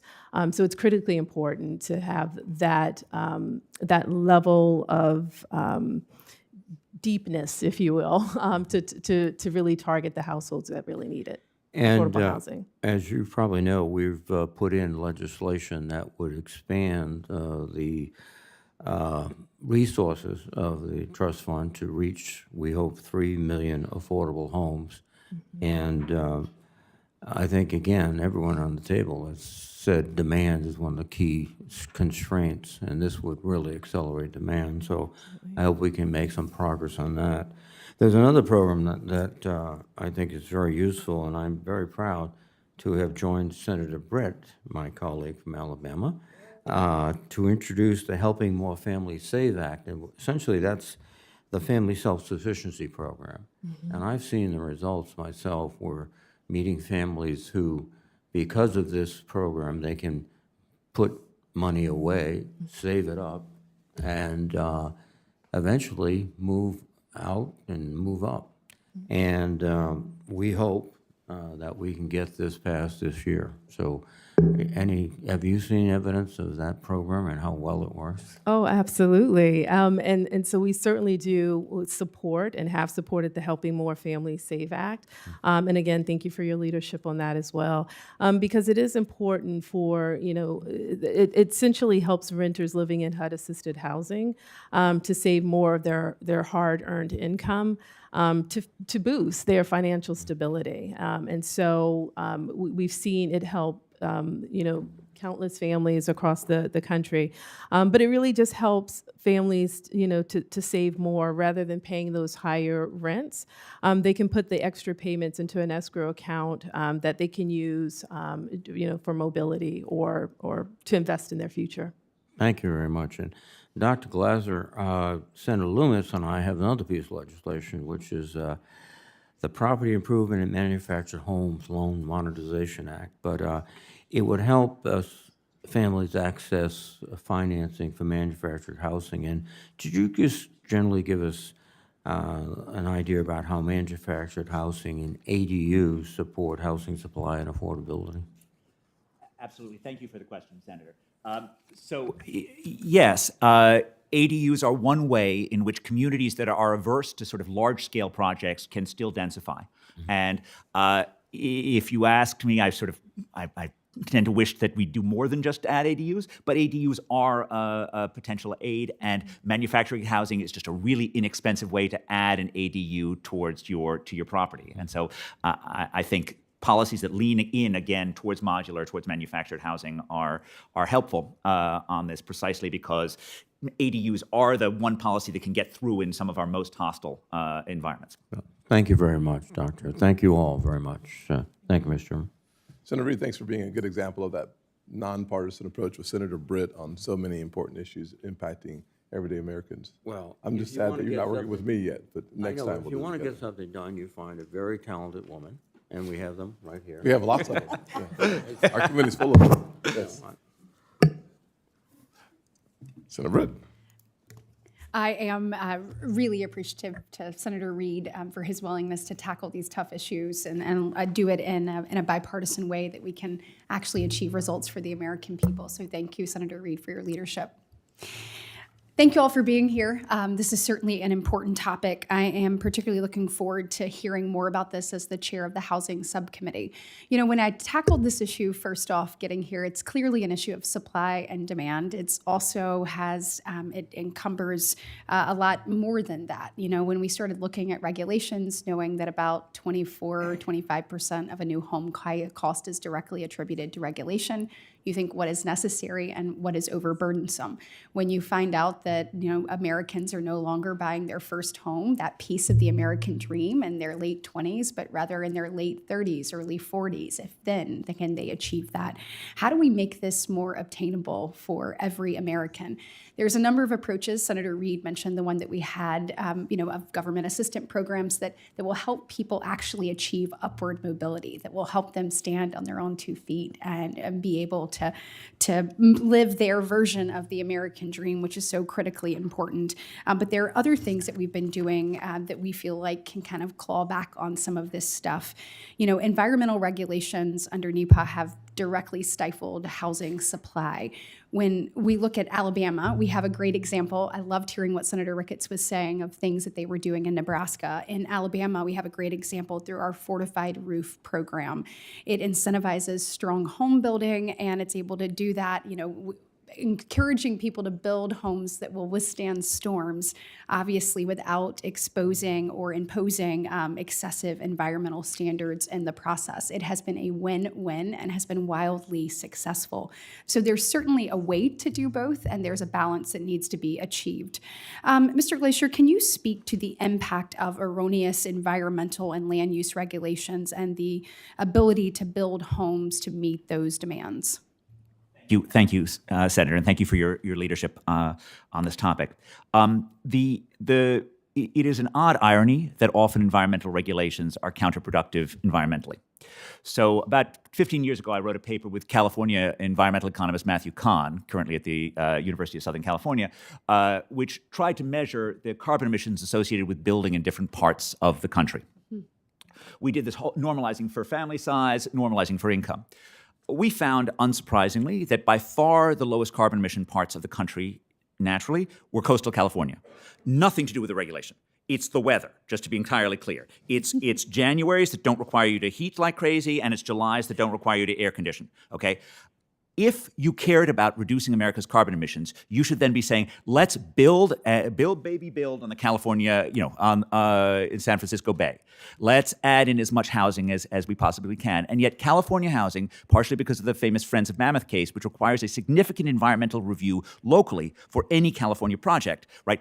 They face the most onerous environmental regulations possible. And the effect of that is moving building from places where it is good for the environment to being places where it is less good to the environment. And you see that happen over and over again. And partially it's a mistake that regulators make, that they think they're actually stopping the building. But it doesn't stop the building. It just moves it someplace else, and it moves it to a place that is worse for the environment. No, I appreciate that, and I have a couple more follow-up Great, questions on that. absolutely. I would love to submit for the record for you if that's okay, because I want to dig down on that. I am short on time. Mayor Johnson, I heard you say to Chair Scott, talked about a little bit of the local challenges that are occurring. I am a big believer that the best thing that the federal government can do in most situations is just get out of the way. As the daughter of 2 small business owners, I saw that firsthand. I think local leaders know best, their boots on the ground, and local solutions work best for the people they serve. Can you talk briefly about how we are ensuring, how we enable and equip our state and local leaders to meet the unique challenges that their communities face, or what we can do better in that regard? I appreciate that question, Senator, and I will tell you, you know, it's interesting. We look to Washington for a couple things at the local level. One, you all figured out, it's money, right? We always are looking for money from Washington. But the other thing is leadership and thought leadership. And sometimes, you know, being so close to the people, it's good. You know exactly what's going on, but it can be noisy. Sometimes the folks who are a little further away can look at a problem and see it nationally. And if you don't look at this housing issue nationally, you won't understand what's really going on. At the city level, we are competing with our other cities for people, institutional investment. You know, we want corporate relocations. We want jobs. We want higher education institutions. We're competing for those things. So as a mayor, my job is to try to make Dallas as awesome as it can be, and make the quality of life as high as it can be. The result of that, when I'm successful, is pressure on my housing market, because we're not building enough houses, new ones, to add to the housing stock fast enough. The new folks are just adding pressure to the market in the form of more demand in terms of people and what they're willing to pay for it. They're more well compensated. Again, like I said, they're coming from the coast, and our housing market looks like a bargain to them. So what we need from, I'm saying this over and over again because I was very honored to be asked to be here today. We need the understanding of Congress that this is a problem that has to be attacked nationally, because we're just pushing the issue around. We really do need to have a build, baby, build approach to housing. And in addition to the leadership, that we were looking for from our friends here in Washington, it's not always about coming and asking for money per se in the form of a new program, but there are ways that, and it's above my pay grade, I'll let all of these wonderful pieces of legislation I'm hearing about figure out how to incent us to do what is within our purview. I would be run out of any room back home or in any group of mayors if I didn't say that we do believe that the zoning issues, the process and permitting issues are going to always be best handled at the local level. That does not mean, though, that you cannot attach, as I believe Senator Kennedy was implying, you cannot attach benefits to us doing things better in the right way. If you want to reward a city that reduces their permitting time and builds X, housing units per year that at a rate that you set, I'm all for that. Dallas will jump in that competition. We would gladly enter that competition to increase our housing starts to attract some sort of federal benefit. But it's not a new program we're looking for. It's a change in the narrative. Absolutely. Well, Mr. Chair, thank you. I have a question for Mr. Jelenic, and I will submit that for the record. I've run out of time. Thank you. Thank you. Senator Warner. Well, thank you, Mr. Chairman. Thank you for holding this hearing, and to the panel and the mayor. I'm going to incorporate by reference what everybody has said about housing shortage and all the things we need to do. I want to quickly go through, so I can get to questions, my litany of some of the tools, Mr. Mayor, that I think, and almost all of these are bipartisan. New market tax credit extension with Senator Daines, Neighborhood Home Investment Act. This is the fill-in opportunity from the Dallases to almost every community. We've got to make sure that if there's aging properties, they can be filled in at a cost-effective basis.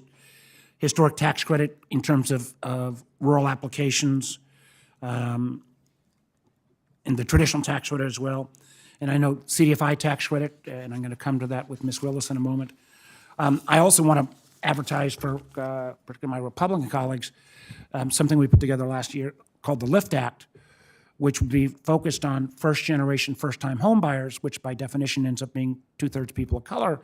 And the subsidy comes in the form, and I'm going to come to you, Mr. Glaeser, on this one, that says, in addition to some of the other tools, if you qualify, you would get you'd pay a 30-year rate, but you get a 20-year mortgage. So you double the amount of equity you get in the first 10 years. And I think the ranking member's already mentioned this, something I've been doing on CDFIs about trying to make sure we get a secondary market. So why don't I start, Mr. Glaeser, with you on, on LIFT. I was going to go to Mr. Jelenic. Could you speak to that idea of how we can try to deal with not just racial wealth gap, but the ability for first-time home buyers to build up equity with something innovative like the LIFT program? Senator Warner, thank you for the question. I am a little familiar with the LIFT Act, and I understand exactly as you explained it, where the consumer would get the benefit of a 30-year rate, but essentially have the ability to build equity as if it was a 20-year mortgage. I think we would really like to dig into this with you and it's products like this that get us excited. That again, whether it's a product like this or something else, it's delivered without increasing risk or ability to repay, which this doesn't do either of those, and gets people on that path of achieving the American dream and getting that equity in their homes. I would love to explore further, but yeah, we would definitely be supportive of something like that. And I will go to Mr. Glaeser, which is I think, again, lots of people have talked about the need to have more incentives for localities to improve their zoning tools.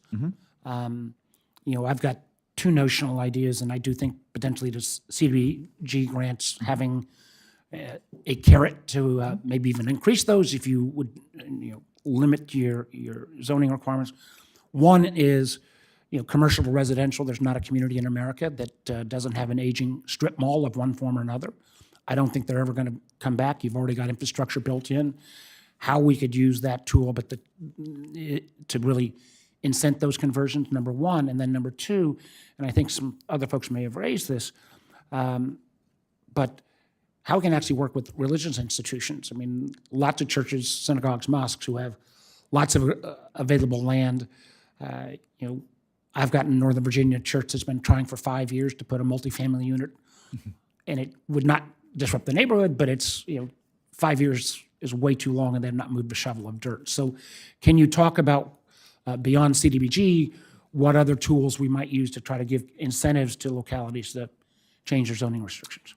These are great questions, Senator. And let me just join with you in a profound desire to see those single-use zoning rules that were imposed throughout America starting in the 1920s, see them repealed back. Now, they have to be repealed back at the local level, not at the federal level. But this is a tremendous curse, and it's a curse for cities that are trying to reinvent themselves post-COVID, especially those cities that have huge individual office markets. It's a curse for suburban areas that have strip malls that were once the cutting edge of retail and are now not there anymore. So I think thinking about this is great. Again, I would probably push on something which is sort of, again, using some form of carrots and sticks with federal funding to just nudge more production, but maybe a specific discussion of how great it would be to sort of allow different uses of land. I think that would be very helpful. Well, and I did, again, to my colleagues on both sides, we're doing some of this in Virginia, but need to do much more. There are so many religious institutions, and with that contribution, you take out the cost of the underlying land. So there's a win-win here, and I think an interesting partnership. Ms. Willis, in the last couple seconds, CDFIs, you and I visited on this in the past. Important niche. We need to give these additional benefits. We actually, frankly, need more. Under the last administration, we got $12 billion in Tier 1 equity and grants, but we need more deposits. So can you talk for a few seconds about the CDFI? Sure, thank you, Senator. So CDFIs are important. They offer flexible loans to build and preserve affordable housing for rental homes, for healthcare clinics, grocery stores, things that the communities need, schools, and so forth. But they also play an important role in expanding economic opportunity and development in distressed communities. And they offer interest rates that are flexible, that are better, that have a better reach for underserved communities as well. And through the Capital Magnet Fund, CDFIs they financed over 83,000 affordable homes. So it's extremely important, the role that CDFIs play. Good, thank you. Senator Moreno. Thank you, Mr. Chairman, for having this very important hearing. Generally speaking, I'll ask some questions, but I think it's important to say that if government action and good intentions lowered housing costs, and you looked over the last period of time, housing should be free, given how many initiatives government has put in place to lower housing costs, not ironically. Dr. Glaeser, you live in Massachusetts. I lived in Massachusetts for 12 years. It's more rare to find a Republican at Harvard than it is to find a Republican writ large in Massachusetts. And the ranking member talked about how housing costs for that school teacher, I'm very familiar with that. I ran a large group of car dealerships that sold cars to school teachers, and they kept living further and further away from Massachusetts, to the point where a lot of people lived in New Hampshire that worked in Massachusetts. And it's interesting because I think if you're looking at how do you solve housing problems, I would headline it as do the opposite of Massachusetts, which is massive government intervention in public markets, private markets that should be allowed to work. My question for you, Dr. Glaeser, is this. In 2019, if you made $59,000 a year, you could afford a home as defined by your income was less than 30% of your mortgage payment.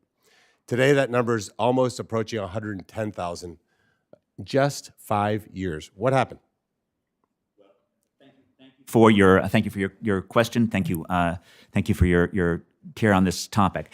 I want to just first respond to your comment on Massachusetts land use regulations, which is I have long thought it's deeply ironic that red state Texas does such a better job of providing affordable housing for ordinary people than blue state Massachusetts does. And I think it is exactly the issue of local land use regulation, all of which is very well intentioned, all of which had consequences that were deeply harmful for ordinary people trying to buy homes. The change in affordability reflects two things, right? It reflects both the price of housing and the mortgage rates. And I'm not a banking or a macroeconomist. I study housing markets. I study cities and other places.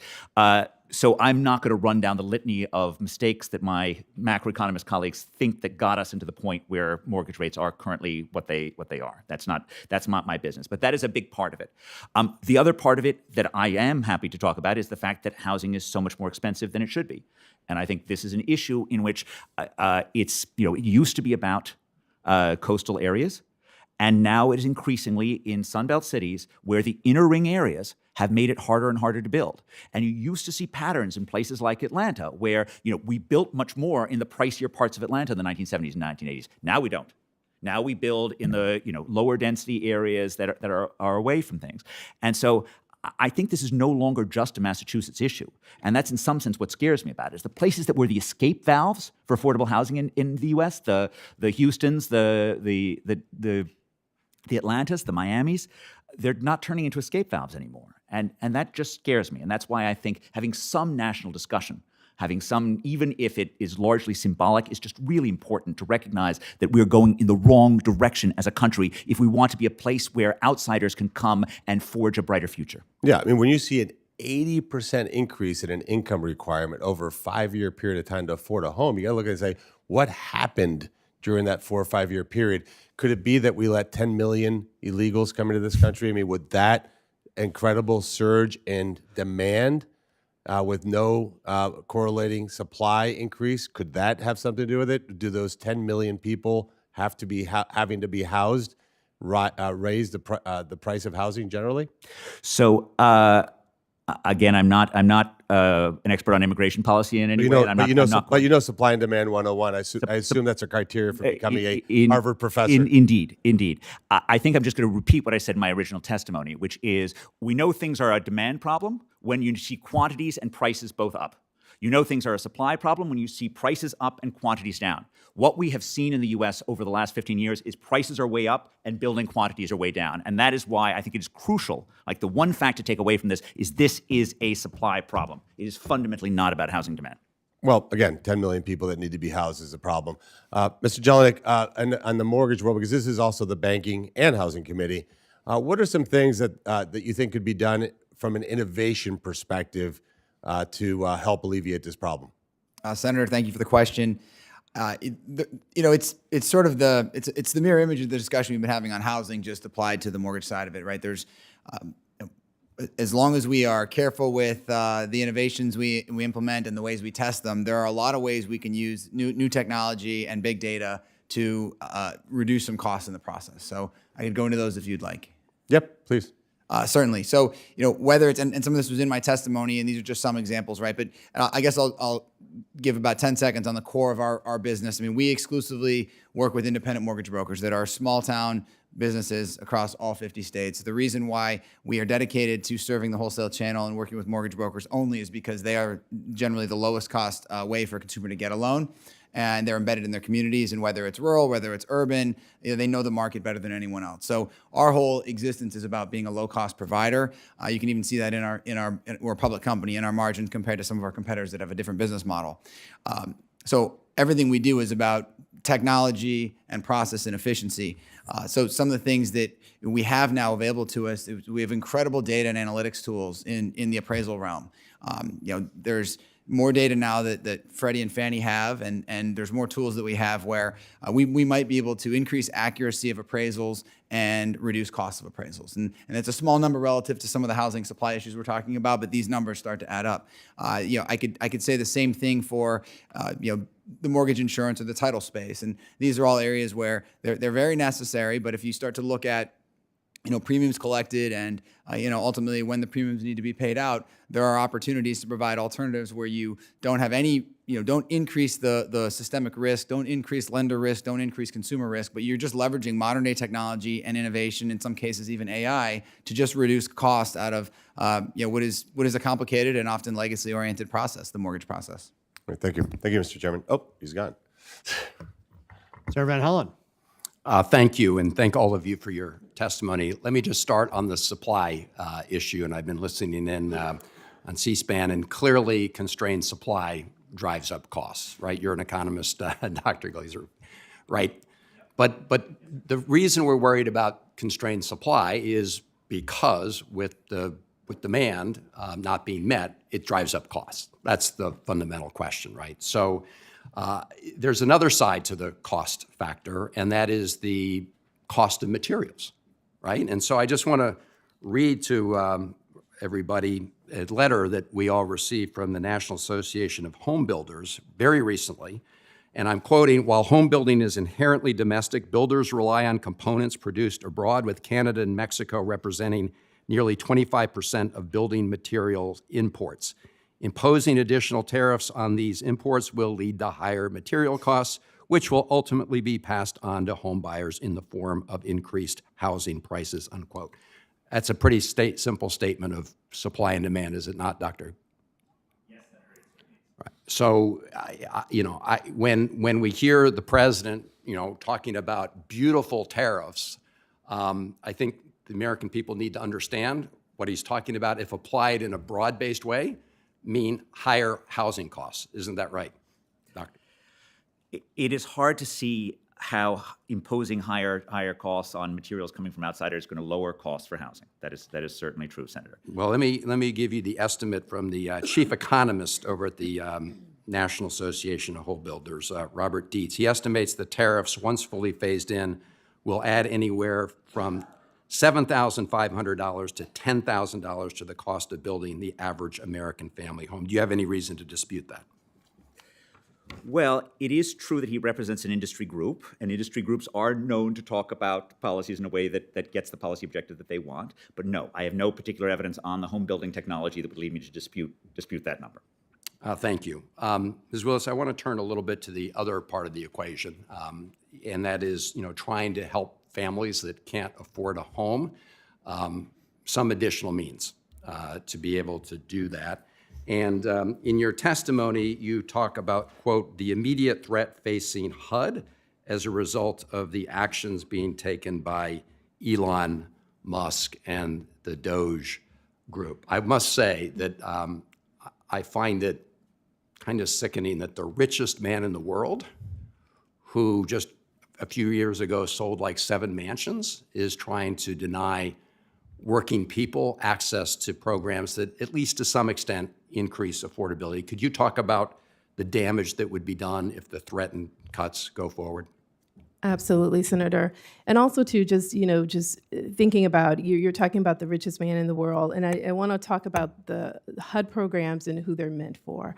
Because when we're talking about ELI, extremely low-income households, we did a study, and we have a study that's called Out of Reach. And so $32.11 is what a person needs to make in order to afford a modest 2-bedroom unit.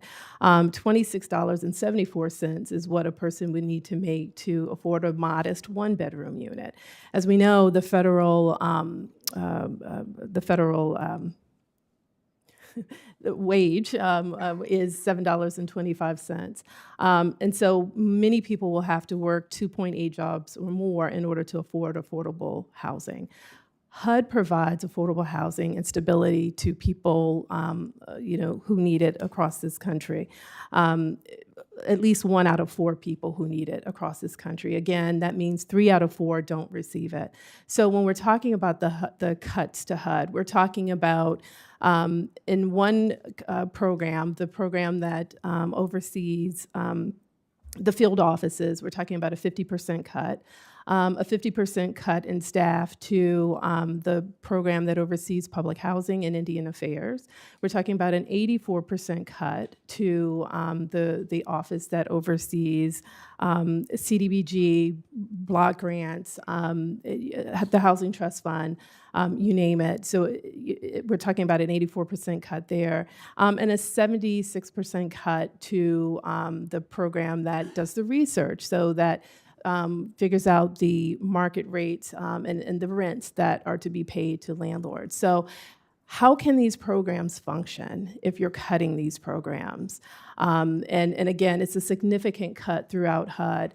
The field offices, they see people on the front line that are coming to them to access HUD programs. And I don't see how you can function as an organization with those kinds of significant cuts.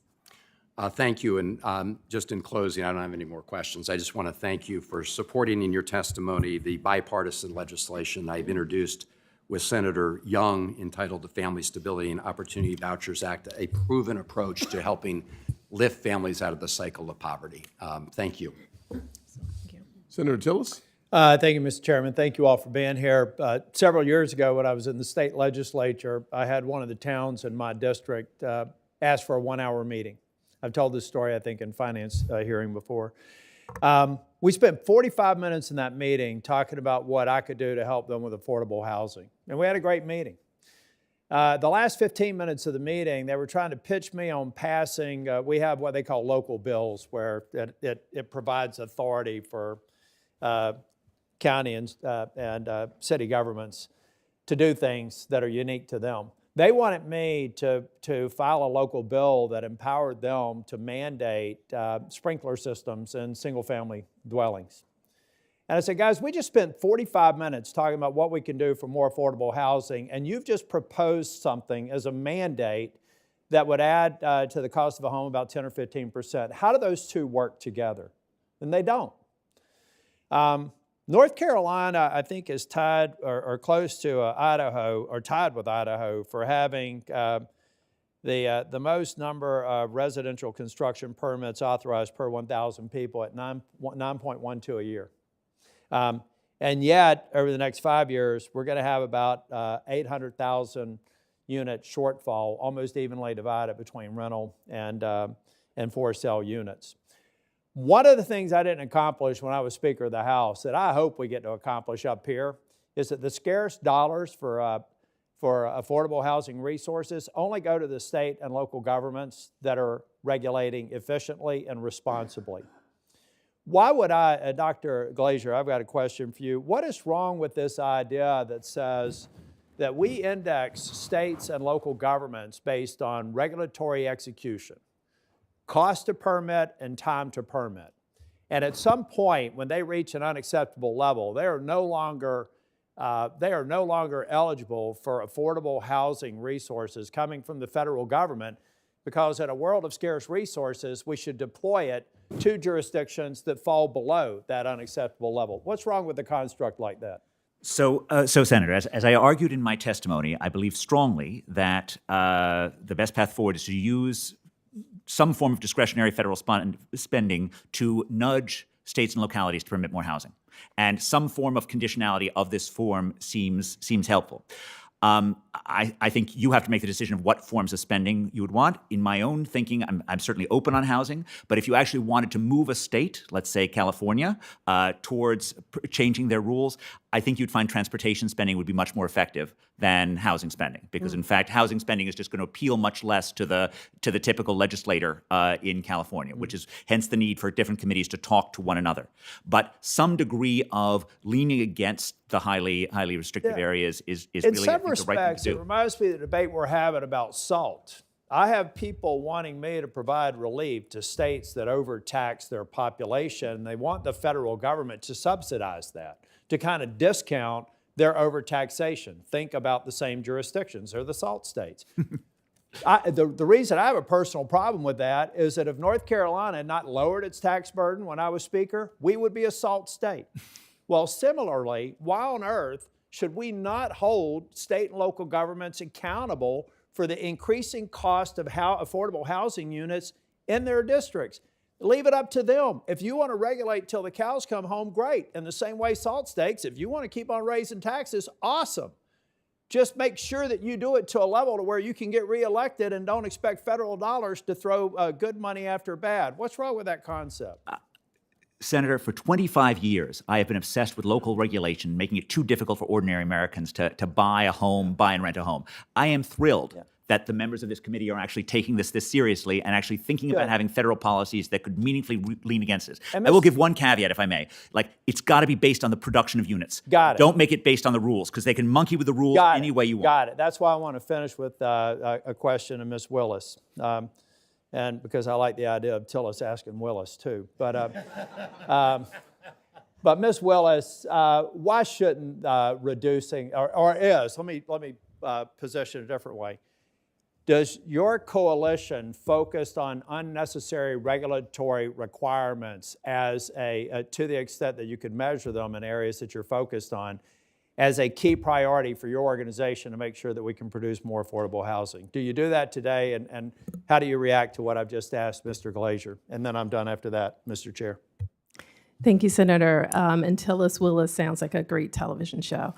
But I will say that we focus on, because we do see the affordable housing crisis as being two-pronged. So it's on the supply side that we don't have enough affordable housing that we talked about today. But it's also on the demand side, because incomes, there's a gap between incomes and rent.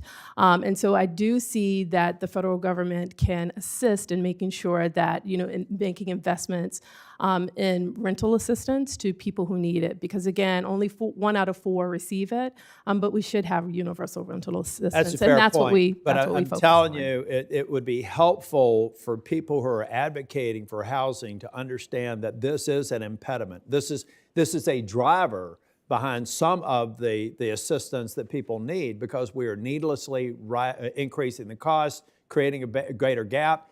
People that grew up in the same trailer park as I did need help, get it. But let's figure out how to make that trailer park and those apartments more affordable. Thank you, Mr. Chair. Yes, sir.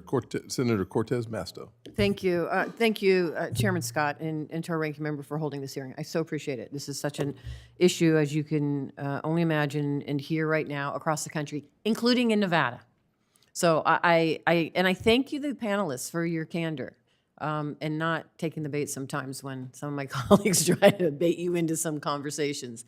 The truth matters, and most importantly, how do we address housing matters, and being honest about it.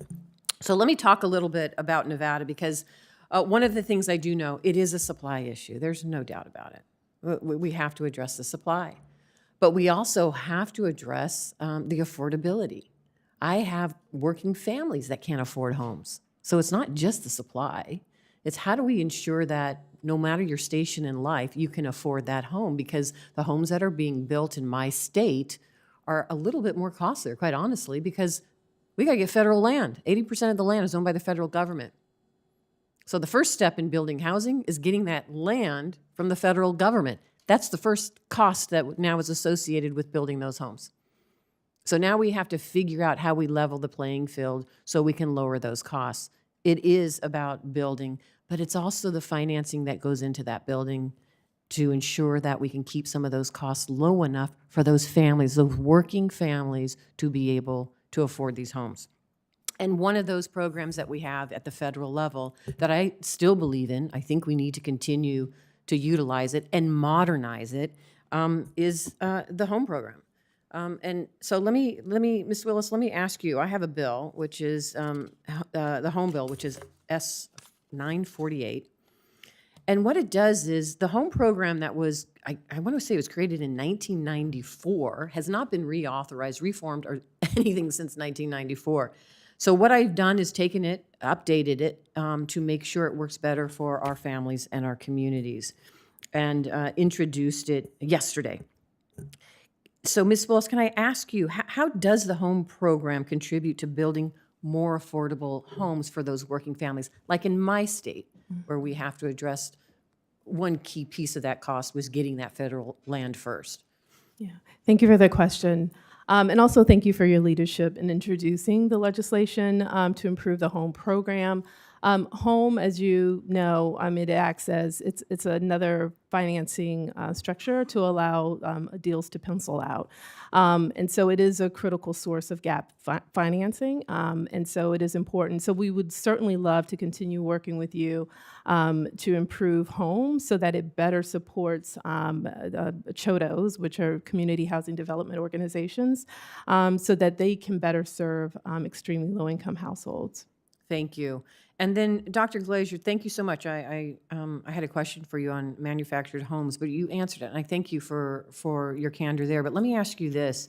You also talked a little bit about federal land, and can you expand on your view that using federal land for housing is not by itself going to meet the affordable housing needs of this country? I'm curious if you would expand on that thought a little bit more. So thank you very much for your question, and thank you for your interest in manufactured homes as well. And I'm also interested in the idea of putting pre-zoning federal land for manufactured housing. We can think about combining the two as well. I think all federal land should be taken on a case-by-case basis. And we should think about it. My comment, I don't think it's going to solve America's affordable housing problem, is because it's not in places where is often not in the places where we have an affordability crisis, right? And there are many parts of America which just don't have substantial amounts of federal land anywhere nearby. I mean, it's impossible to imagine in Greater Boston what federal land we would use to solve that problem. But there are parts of America where there is federal land. And I believe strongly that we should use serious analysis and think about whether or not more of that federal land should be allocated towards housing. I will just say, if we do allocate it towards housing, let's figure out a way to get as much housing on it as possible. And I think things like large-scale manufactured housing is one way of doing that. Thank you, Senator. I couldn't agree more, and that's why a piece of legislation that I have introduced in another committee is a Lands Management Act. Clark County particularly focuses on how we get more of that federal land for our use for economic development, but also for housing. That is unique, by the way, to the Western states. Most of my colleagues don't have to come to the legislature to pass legislation to get land for housing. We do. And so I appreciate your comments around there as well. And then, Ms. Willis, thank you. One final thing, and let me just stress the federal home loan banks. I think there's a role for them to play. And it's not a new role. It's one that is in their original charter that they're required to participate in, which is this idea that they are supposed to and obligated to think about how they invest in housing and economic development in our communities. And I just, Ms. Willis, do you think federal home loan banks can do more to support housing? Sure, yes. I would say that we need every use of every resource available to address the affordable housing crisis and homelessness crisis. And I really do applaud you for looking at common sense ways to do that and to increase those resources. And we would certainly love to continue working with you and your team and your staff to ensure that those new resources better serve extremely low-income households. Thank you. Thank you, Mr. Chair. Yes, ma'am. Thank you as well. Senator Banks. Mr. Chairman, I want to thank you for having this hearing. This is such an important topic, and I've learned so much. So I appreciate everyone who's been here today. The price of a typical home in Indiana has gone up 60% in 5 years. And I think, Mr. Chairman, that what we're talking about today, how much home ownership is linked to the American dream, this is fundamental to why we're here and what we're here to work toward. And that's why I think this hearing is so important. Dr. Glaeser, you've studied and written papers on the differences between building a home and buying an existing home. And I wonder if you can unpack some of your findings. What does it mean for the future of the American dream when as that gap between the two changes? What did it used to be? What is it now? Maybe I'm not making enough sense, but there's a divide there that's changing rapidly, and I wonder what that means. Thank you, Senator. That's a wonderful question. It gives me a chance to sort of talk a little bit about some of the basic evidence about how we know how powerful zoning is. So the basic logic of economics is that if you have a relatively competitive market, the price of what it costs to buy something should be close to what it costs to make something, right? Otherwise, more competitors are going to come in, and construction is a really competitive industry. But increasingly, about 20 years ago, a body of evidence that I was involved with primarily documented a growing gap between how much it costs to buy and how much it costs to build.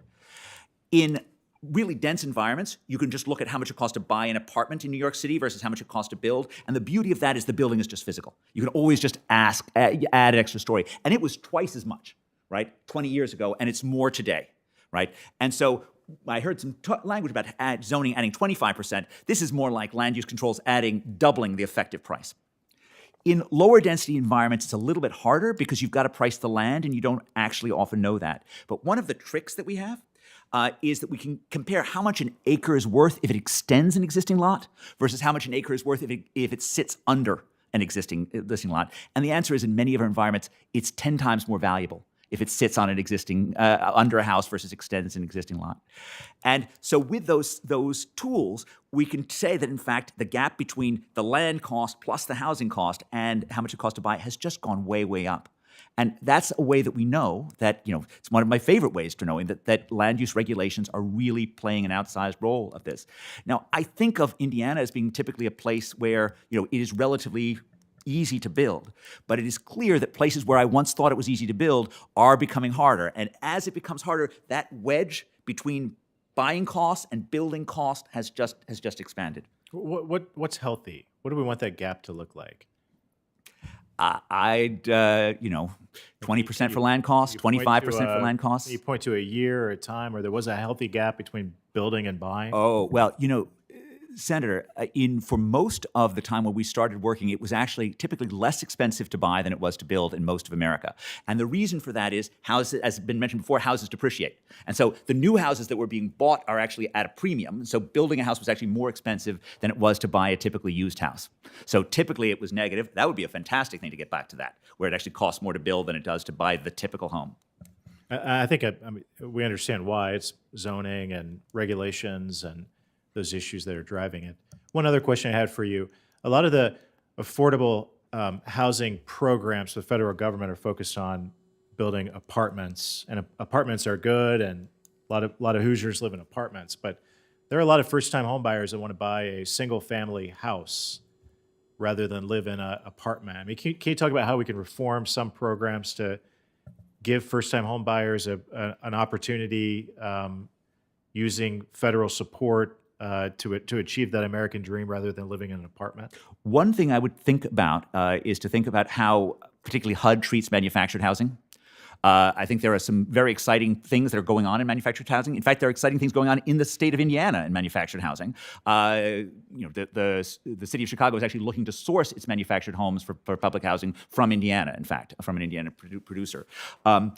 I think making sure that HUD doesn't discriminate against manufactured housing would be a great thing in terms of making ordinary homes affordable to first-time home buyers, and then in general just sort of leaning against local land use regulations. And it's important to remember that even if the homes that are being built are sort of too expensive for first-time home buyers, because they alleviate the pressure on the used housing, they're still good for affordability for first-time buyers.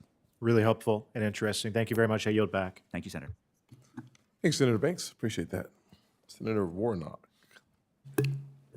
Well, thank you so very much, Mr. Chairman. We have a housing availability and affordability crisis in this country, and I'm especially concerned about young Americans and their ability to pay rent or buy their first home. I grew up in public housing, and I've been reflecting these days on the fact that I was able to buy my first home pretty young. But young folks coming along now, it's tough. Dr. Glaeser, you're a Harvard economics professor. Are you concerned about what you're seeing in the economic data about young Americans and home ownership? Thank you, Senator. I certainly am. And go ahead. I had added a paper of mine from the Journal of Economic Perspectives from 5 years ago, which looks at many consequences of housing regulation, one of which is a transfer of housing wealth from the young to the old.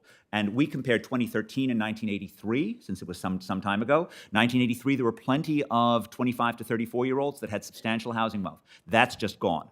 But by contrast, if you look at the 65 to 74-year-olds or the 75 pluses, right, at the top end of that distribution, they are enormously wealthy. And so if you bought a home in Los Angeles in 1973, you have done spectacularly well, right? But if you're trying to buy a home in Los Angeles in 2025, you're not so well off. 1973, ancient history for young folks. Indeed. Folks that age. But Indeed. so I'm just talking about the college students I know. Massive transfers, seriously, of wealth, and a lack of the inability, particularly to pass wealth from one generation to the next. It's moving in the wrong direction, which has implications for all of us, regardless of our generation. This is a big problem that will require big solutions. And last year, we actually saw the largest increase in rental costs in a decade, while the share of first-time home buyers reached an all-time low. So tough pickings, whether you're a renter or looking to rent or buy. Georgia has the lowest homeownership rate in the entire Southeast. Ms. Willis, what are the consequences of high rental costs and lack of affordable housing on upward mobility and the broader economy? Thank you, Senator. I think on an individual level, when people with low incomes can't afford housing, they're forced to make impossible trade-offs. So we're talking about trade-offs between paying rent and buying groceries, or medications, or investing in their children's education. But more broadly, I would say, that researchers have found that housing constraints have lowered GDP growth. And it by 36% over the study period. And in any given year, GDP was 3.7% lower. And so part of the answer, yes, is zoning reforms, as we talked about today. So this is, and I'll let you continue. So this is not just bad for the folks who are buying homes. It's bad for all of us. Absolutely. That's right. Continue. Absolutely. And, and again, zoning reforms are important. We talked about that a bit here today. But it needs to address the market failures that impacts households with the lowest incomes. And so because the market cannot by itself serve these households without federal investments. What are young people or folks who are just trying to buy their first home, first-time home buyers, what do they cite most often as the biggest barrier? 2 words: down payment costs. Down payment costs, absolutely. So I know that to be the case, and that's why I introduced the Rent Relief Act and the Down Payment Towards Equity Act with some of my colleagues. I think these are important bills that address the affordability issue around and the accessibility issue around housing, because when the private market fails to address our housing crisis, the government must help with smart investments. And so we get a healthy balance between the private and the public sector trying to make this work. Let me be clear, government can also get in the way, especially local government. Dr. Glaeser, does our housing shortage have roots in restrictive local zoning regulations? You were beginning, I think, to talk about that a little while ago. I believe that very strongly, Senator, and I've been trying to make this point for 25 years, and I think the problem has only gotten worse. And yes, the problem is fundamentally localities saying no to adding density, to adding homes, and they're fundamentally saying no to the American dream. Thank you so much. This restrictive zoning, often a legacy of Jim Crow era racism, let's be clear, is still a persistent problem, and it's a problem even in blue cities under Democratic leadership. And that's why I agree with the chairman and many of my Republican friends across the aisle that we've got to solve our housing crisis. And this will absolutely require regulatory right sizing. We'll never make a dent in our housing shortage. I think also in addition to that, without federal investments, like my 2 bills, as well as my bill with the ranking member to construct 3 million new housing units and lower housing costs for all. This is a serious issue, and I think we need bipartisan solutions. Thank you so very much. Thanks, Senator. I look forward to you and Senator Moreno working together on solving these issues. Senator McCormick. Thank you, Mr. Chairman and Ranking Member Warren, and thank you to a great panel. In addition to being an integral part of the American Dream, homeownership obviously carries great financial benefit, as the home for many families is the most important asset. When I'm back in Pennsylvania, I consistently hear about this problem, the difficulty of affording a home.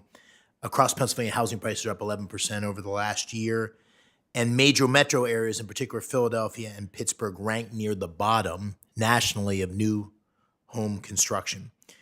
So the American dream that we all want for everyone is slipping away because of this mismatch between supply and demand. So Mayor Johnson, good to see you. I know you're from my wife's hometown and a good friend of hers, and work closely with her. Could you give us a perspective as a big city mayor on the challenges you particularly have faced with housing construction and stories you may have heard from other mayors? Well, Senator, I appreciate the question. I think, so Dallas, the city of Dallas proper, which I'm the mayor of, is surrounded by several vibrant, what used to be bedroom communities, but are now relatively large, successful suburbs in their own right. And the metro area that we form together, we call the Metroplex or the DFW region, is soon to be the third largest metro area in the United States, and it's the fastest growing in the United States. It's 8 million people, and it's a very dynamic region with a lot of job growth, a lot of economic opportunity. I describe us as the buckle of the Sun Belt, and the Sun Belt is the fastest growing part of the United States population-wise and economically. And so there's no shortage of folks who want to do business in our neck of the woods, home building included. But they have choices to make in where they do that building. And one of my challenges as the mayor of Dallas is to make Dallas a more competitive place for them to do that vis-a-vis our surrounding communities. One of the most common things I hear from folks who are in that line of work about why not Dallas and why someplace else is the permitting process. Yep. And how cumbersome it can be to navigate that process. And so that is why I've been so focused on that while I've been mayor. But your question, I think, highlights something that I really want to emphasize for this committee, and I alluded to it before about how this has to come to Congress in my mind, and it has to be on y'all's minds if we're going to address it for your constituents, whoever those may be, is that this is a national competition for the same people, and the problem just moves around the country. Yeah. It just moves around. We benefit from being more affordable, so to speak, than California, but Oklahoma City benefits from being more affordable than Dallas, and just kind of keep pushing it around.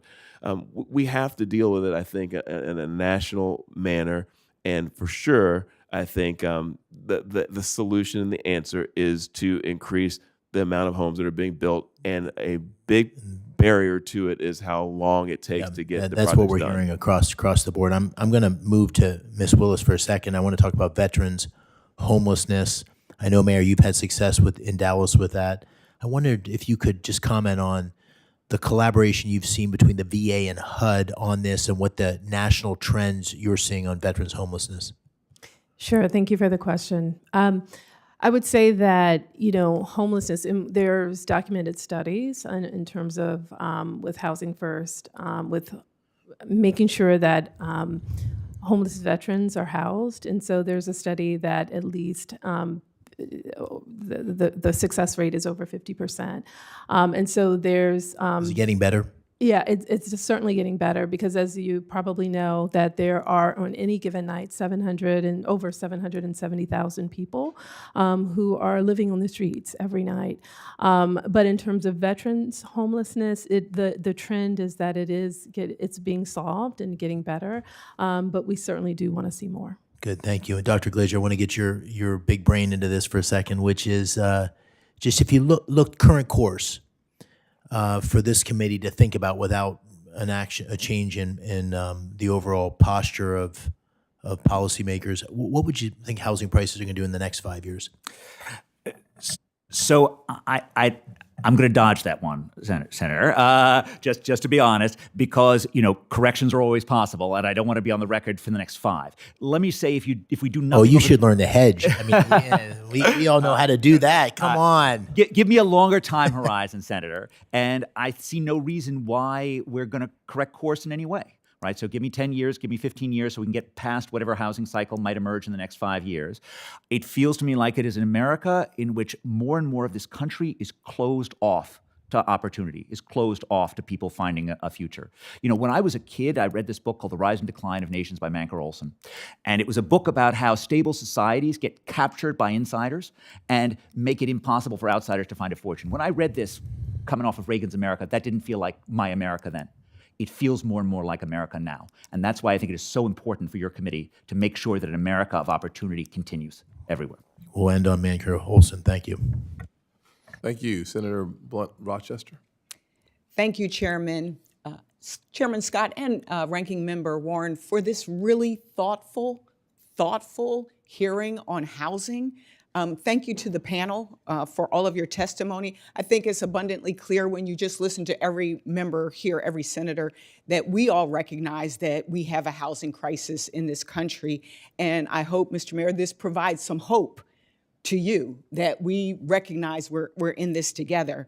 Buying a home has never been more expensive. There are Delawareans right now who have worked to get a down payment, but for a new home, it could cost them $500,000 just to put down, you know, to be able to afford a house. And so we know that this is a challenge. And I think about building generational wealth. I think about workforce housing. We have doctors and nurses and firefighters who can't afford housing. I think about the root causes of those who are unhoused and how we tackle this. And whether it's our veterans, our seniors, or young people, this is literally affecting everybody in this country.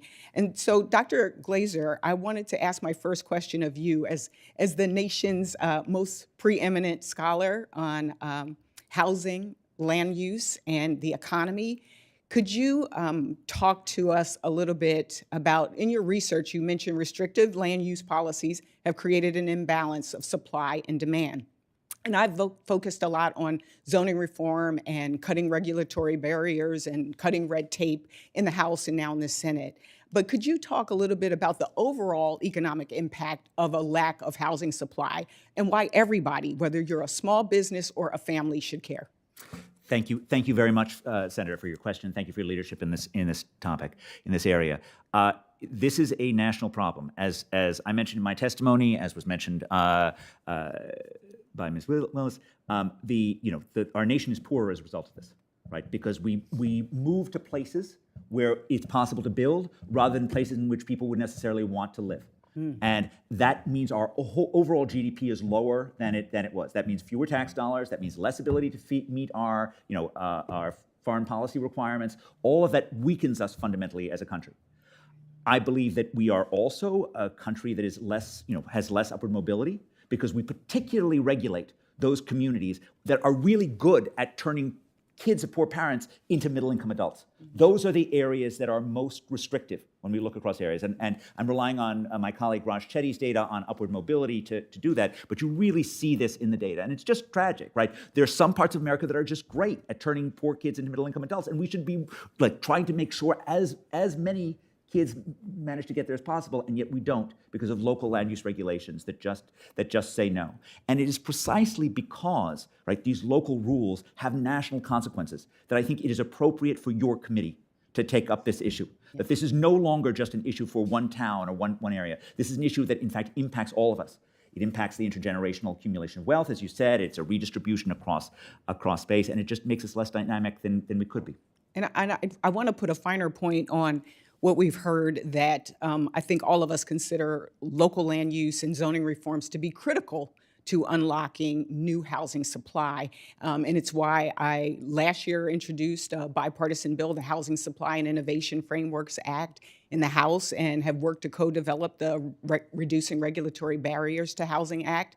And these bills would reimagine outdated zoning laws and cut red tape. But we also know that we need the local level support. They're the ones that are making these land use decisions. I want to jump to the issue of breaking down barriers and cutting red tape, but also talking about shared equity housing models. I think we need innovation, not just in addition to what we do on land use, we need innovation as well. And so when I think about like shared equity models, I think about community land trusts and creating permanently affordable homes while still building wealth and delivering on the promise of home ownership. To the panel, do you think that shared equity models, housing models, play a role in addressing the housing crisis and achieve home ownership for moderate income Americans, or other innovative solutions that you might have? And I'll start with you, Ms. Willis. Sure, thank you for that question, Senator.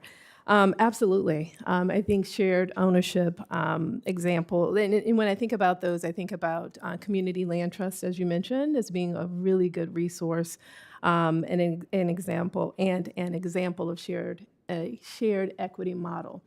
And so certainly would encourage you and your colleagues to expand opportunities for community land trusts, as well as shared equity programs in general for home ownership, because it does allow opportunities for people to move into home ownership and to continue. Thank you. I actually am preparing legislation in this area, so I will share that with the committee. But I want to, again, we will ask some more questions for the record, but again, I want to thank you all for your testimony and your work in ensuring that Americans can live a prosperous life, and that the children, like I did, my parents also lived in public housing for a while, and to be able to be the first to go into that first home that my parents bought is nothing like it. There's nothing like it. So thank you, and I yield back. Thank you. Senator Blunt Rochester has been here the entire hearing, and I thank you for your patience. It took a while to get to you, but truly appreciate your willingness to stick around on such an important topic that many of us have shared experiences that hopefully lead to shared solutions as well. Senator Also Brooks. Thanks so much, Mr. Chair, Ranking Member Warren, and to this committee, thank you so much to the panelists for being here today. We all recognize, I know it's been said several times today, that home ownership is a key feature to building wealth in our country. And when I think about this subject, I think about my parents. My mother, who spent her 50 years as a receptionist, my father, who was a car salesman. They married at 21 and 22. And at that time, within 5 years of their marriage, they could afford to buy a home. That is no longer the case. It's no longer the expectation for my own daughter, who's 19. So I've spent the last several years, I was county executive, really focused on expanding home ownership, working to really leverage private sector dollars with public sector dollars. We were able to build or preserve about 5,000 units in about a 3-year period. And so I wonder, the first question for Dr. Glaeser, I wonder if you can speak to the need to really better allocate private capital into projects that promote home construction and ownership. Thank you, Senator. I also have a 19-year-old daughter, and so your comment about that made me just feel how much I agreed with your sentiment about how utterly implausible a home within 7 years would be for her. I think it's fundamentally, when housing worked, private capital went to provide housing where demand was highest. And you certainly see this in the data. You see this in the 50s, 60s, and 70s, both across metropolitan areas and within metropolitan areas, that we built housing in places where demand was higher, where prices were higher, and that building process helped those prices come down. That building process took care of demand. That really ceased. And you see that in my Exhibit 3, that the places that are expensive, right, don't build a lot. The places that build a lot aren't expensive. And that's because the regulatory differences across space are determining where private capital is going, not the demand, not the economic core of what makes one place more valuable than the other, not the sort of fundamental need for opportunity in one place. And so these local regulations are shaping our country. They're shaping where private capital goes. They're shaping where we get new homes. They're shaping where we get new businesses. And they're all being decided at a hyper-local level, which, I love federalism in lots of different ways. I love individual choice, but none of these local town councils or whichever your community is making a decision saying what would be best for America in terms of what I'm doing. And that's, again, why I think it is so valuable that your committee is taking up this topic, that we sort of need a national voice on this. Thank you. Just another question. You made a statement, and you said that America's housing crisis, Dr. Glaeser, was a deep, self-inflicted wound. And I'm concerned, because we've heard a lot about tariffs recently, and I introduced some legislation to actually produce some data just to give us an idea about how it will increase or how it will impact cost of home building, which I think can further exacerbate the supply shortage that we see and keep the prices high. So I just wonder what impacts you believe President Trump's proposed tariffs will have on imported materials and how it will affect the cost of home building in the United States. For 250 years, economists have generally thought that tariffs impose costs on consumers. That is certainly true. And this is I am not going to weigh in on whatever the complicated foreign policy dance that's going on that I don't understand, quite frankly, and I'm not going to do so. And so I'm not going to second guess that. But certainly if tariffs stay high, they're going to impose costs, and we're going to be able to see that over time. Thank you. Just a final question for our mayor here. I know that in fiscal 2024, both the city of Baltimore as well as your city of Dallas received over $30 million in total federal support from HUD. And that includes the funding allocated through the HOME program, which I know we've heard a lot about today. I'm a co-sponsor of the legislation before this committee that would reauthorize and strengthen it. But would you just talk about the impact to Dallas communities if the funding for HUD programs is significantly reduced or eliminated? Yeah, thank you for the question. A similar question was asked earlier, and I'll give you a similar answer because it's the truth. The specific impact, I don't have the data in front of me to tell you, what that has been, but I will tell you, as far as the whole array of federal programs related to housing, aimed at the lower income end of the spectrum. Even before I became the mayor, but certainly in the past 6 years, I do see that there is a value to these programs. I do see that they do create some increase year over year in the available housing stock aimed at that end of the income spectrum. My reason for really, really wanting to participate in today's discussion, and what I will tell you, is that I believe that that amount, even in a good year, is in the 3,000 to 5,000 unit range or something like that.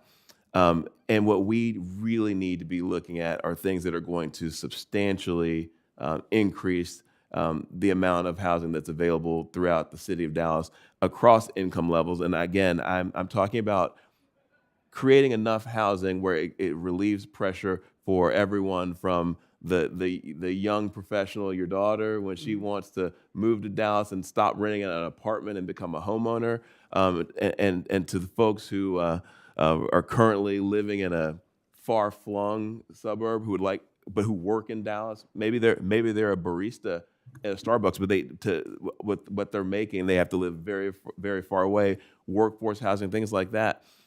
I feel like we have to force ourselves to get out of this box of only thinking about housing affordability in terms of these federal programs and how much more money we can put into these and how many more people we can serve with those, and start thinking about how to have wholesale movements along the supply curve and the amount of housing that we're producing. Mm-hmm. And I don't think there's a source other than the private sector to do it. I mean, I would tell you, if I really believe that the government could do it, I would say it, but I don't think they can. Thank you so much. Thank you, Mr. Chair. Thank you, Senator Gallego.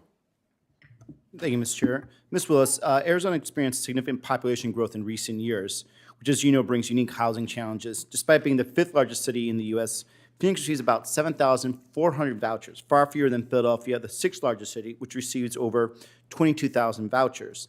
This is why I introduced the Housing Voucher Fairness Act to allocate additional housing choice vouchers in our fastest growing cities, which assist families in affordable rental housing.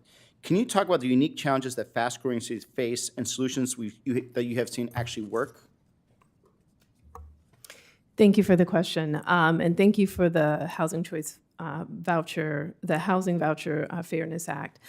So we're happy to look into this issue, but I think it raises some significant issues because right now only 1 out of 4 eligible households that for housing assistance really gets any help. The others have to essentially fend for themselves, and that's 3 out of 4.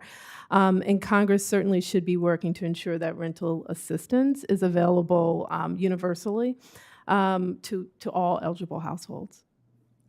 Well, thank you. And one of the things that we discovered, the reason why there is a disparity is that the housing voucher allocation is based off the 2000 census.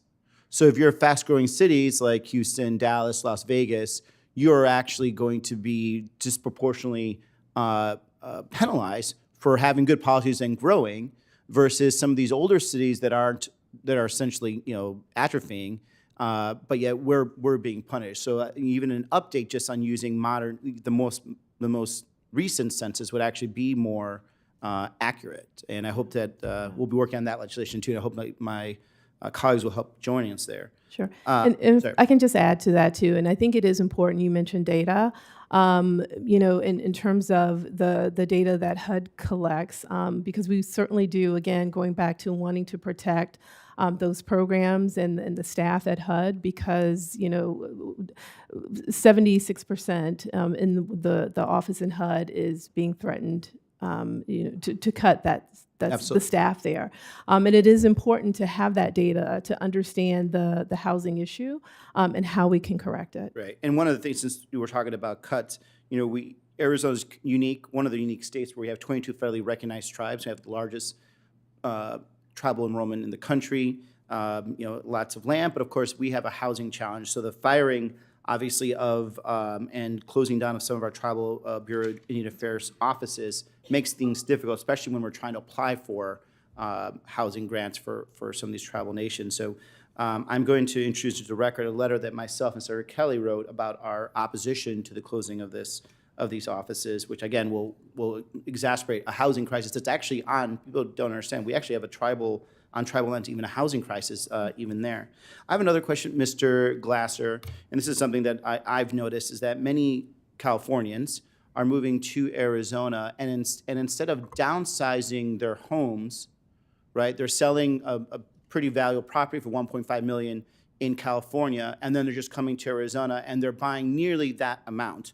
Why are they doing that? Explain the tax implication of why they're doing that. Well, I think it's thank you, Senator, for that question. I think the appeal of Arizona should be obvious to anyone. Great! I can go on and on. And certainly, but the reason they're selling their house at $1.2 million, and it's a paid-off house, and instead of going and getting this retired couple, a man and a woman, partner, whatever it is. Instead of going and getting a nice house, a condo, and pocketing the rest of the money, they're not doing that. They're buying a house almost of equivalent value.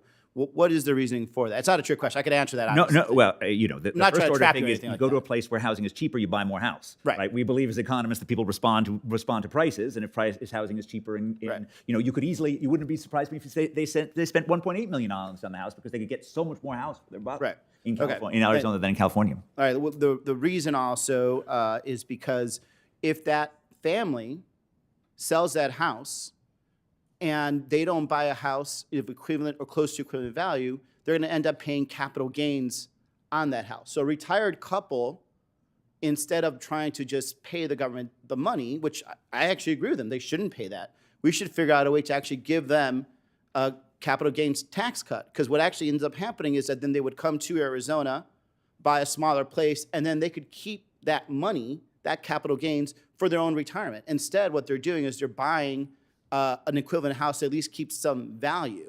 And so one of the things I'd love to think about is how are we, basically incentivizing these well-to-do retirees into buying houses that they don't necessarily need to buy, because that's the only thing that actually brings them some level of economic value and stability. So with that, I apologize, Mr. Chair, because I complained about going over time, and I yield back my time. Sounds like an opportunity for us to work together. The TCJA relates to increasing the amount of money that you don't have to pay capital gains on once you sell your house after 2 years. So look forward to that. Any closing comments? Okay, great. Let me just say, what a wonderful hearing we've had today as it relates to dealing with the housing challenges that we're facing across the country. I know we all leave, I think, better educated from the experts that took your time, frankly, traveled from across the country to be with us today. We want to thank you all for doing so. It's been an illuminating hearing and one that there will be follow-up, there will be legislation, and frankly, I pray that it will be on the president's desk this year for us to have actual housing reform that leads to more housing out there. Housing affordability issues are important to this committee and to me personally, and I look forward to continuing the committee's work on this topic throughout the year. For senators who wish to submit questions for the hearing record, those questions are due 1 week from today, Wednesday, March 26th, to our witnesses. You have 45 days from that day to submit your responses to questions for the record. Thank you so much. This committee is adjourned.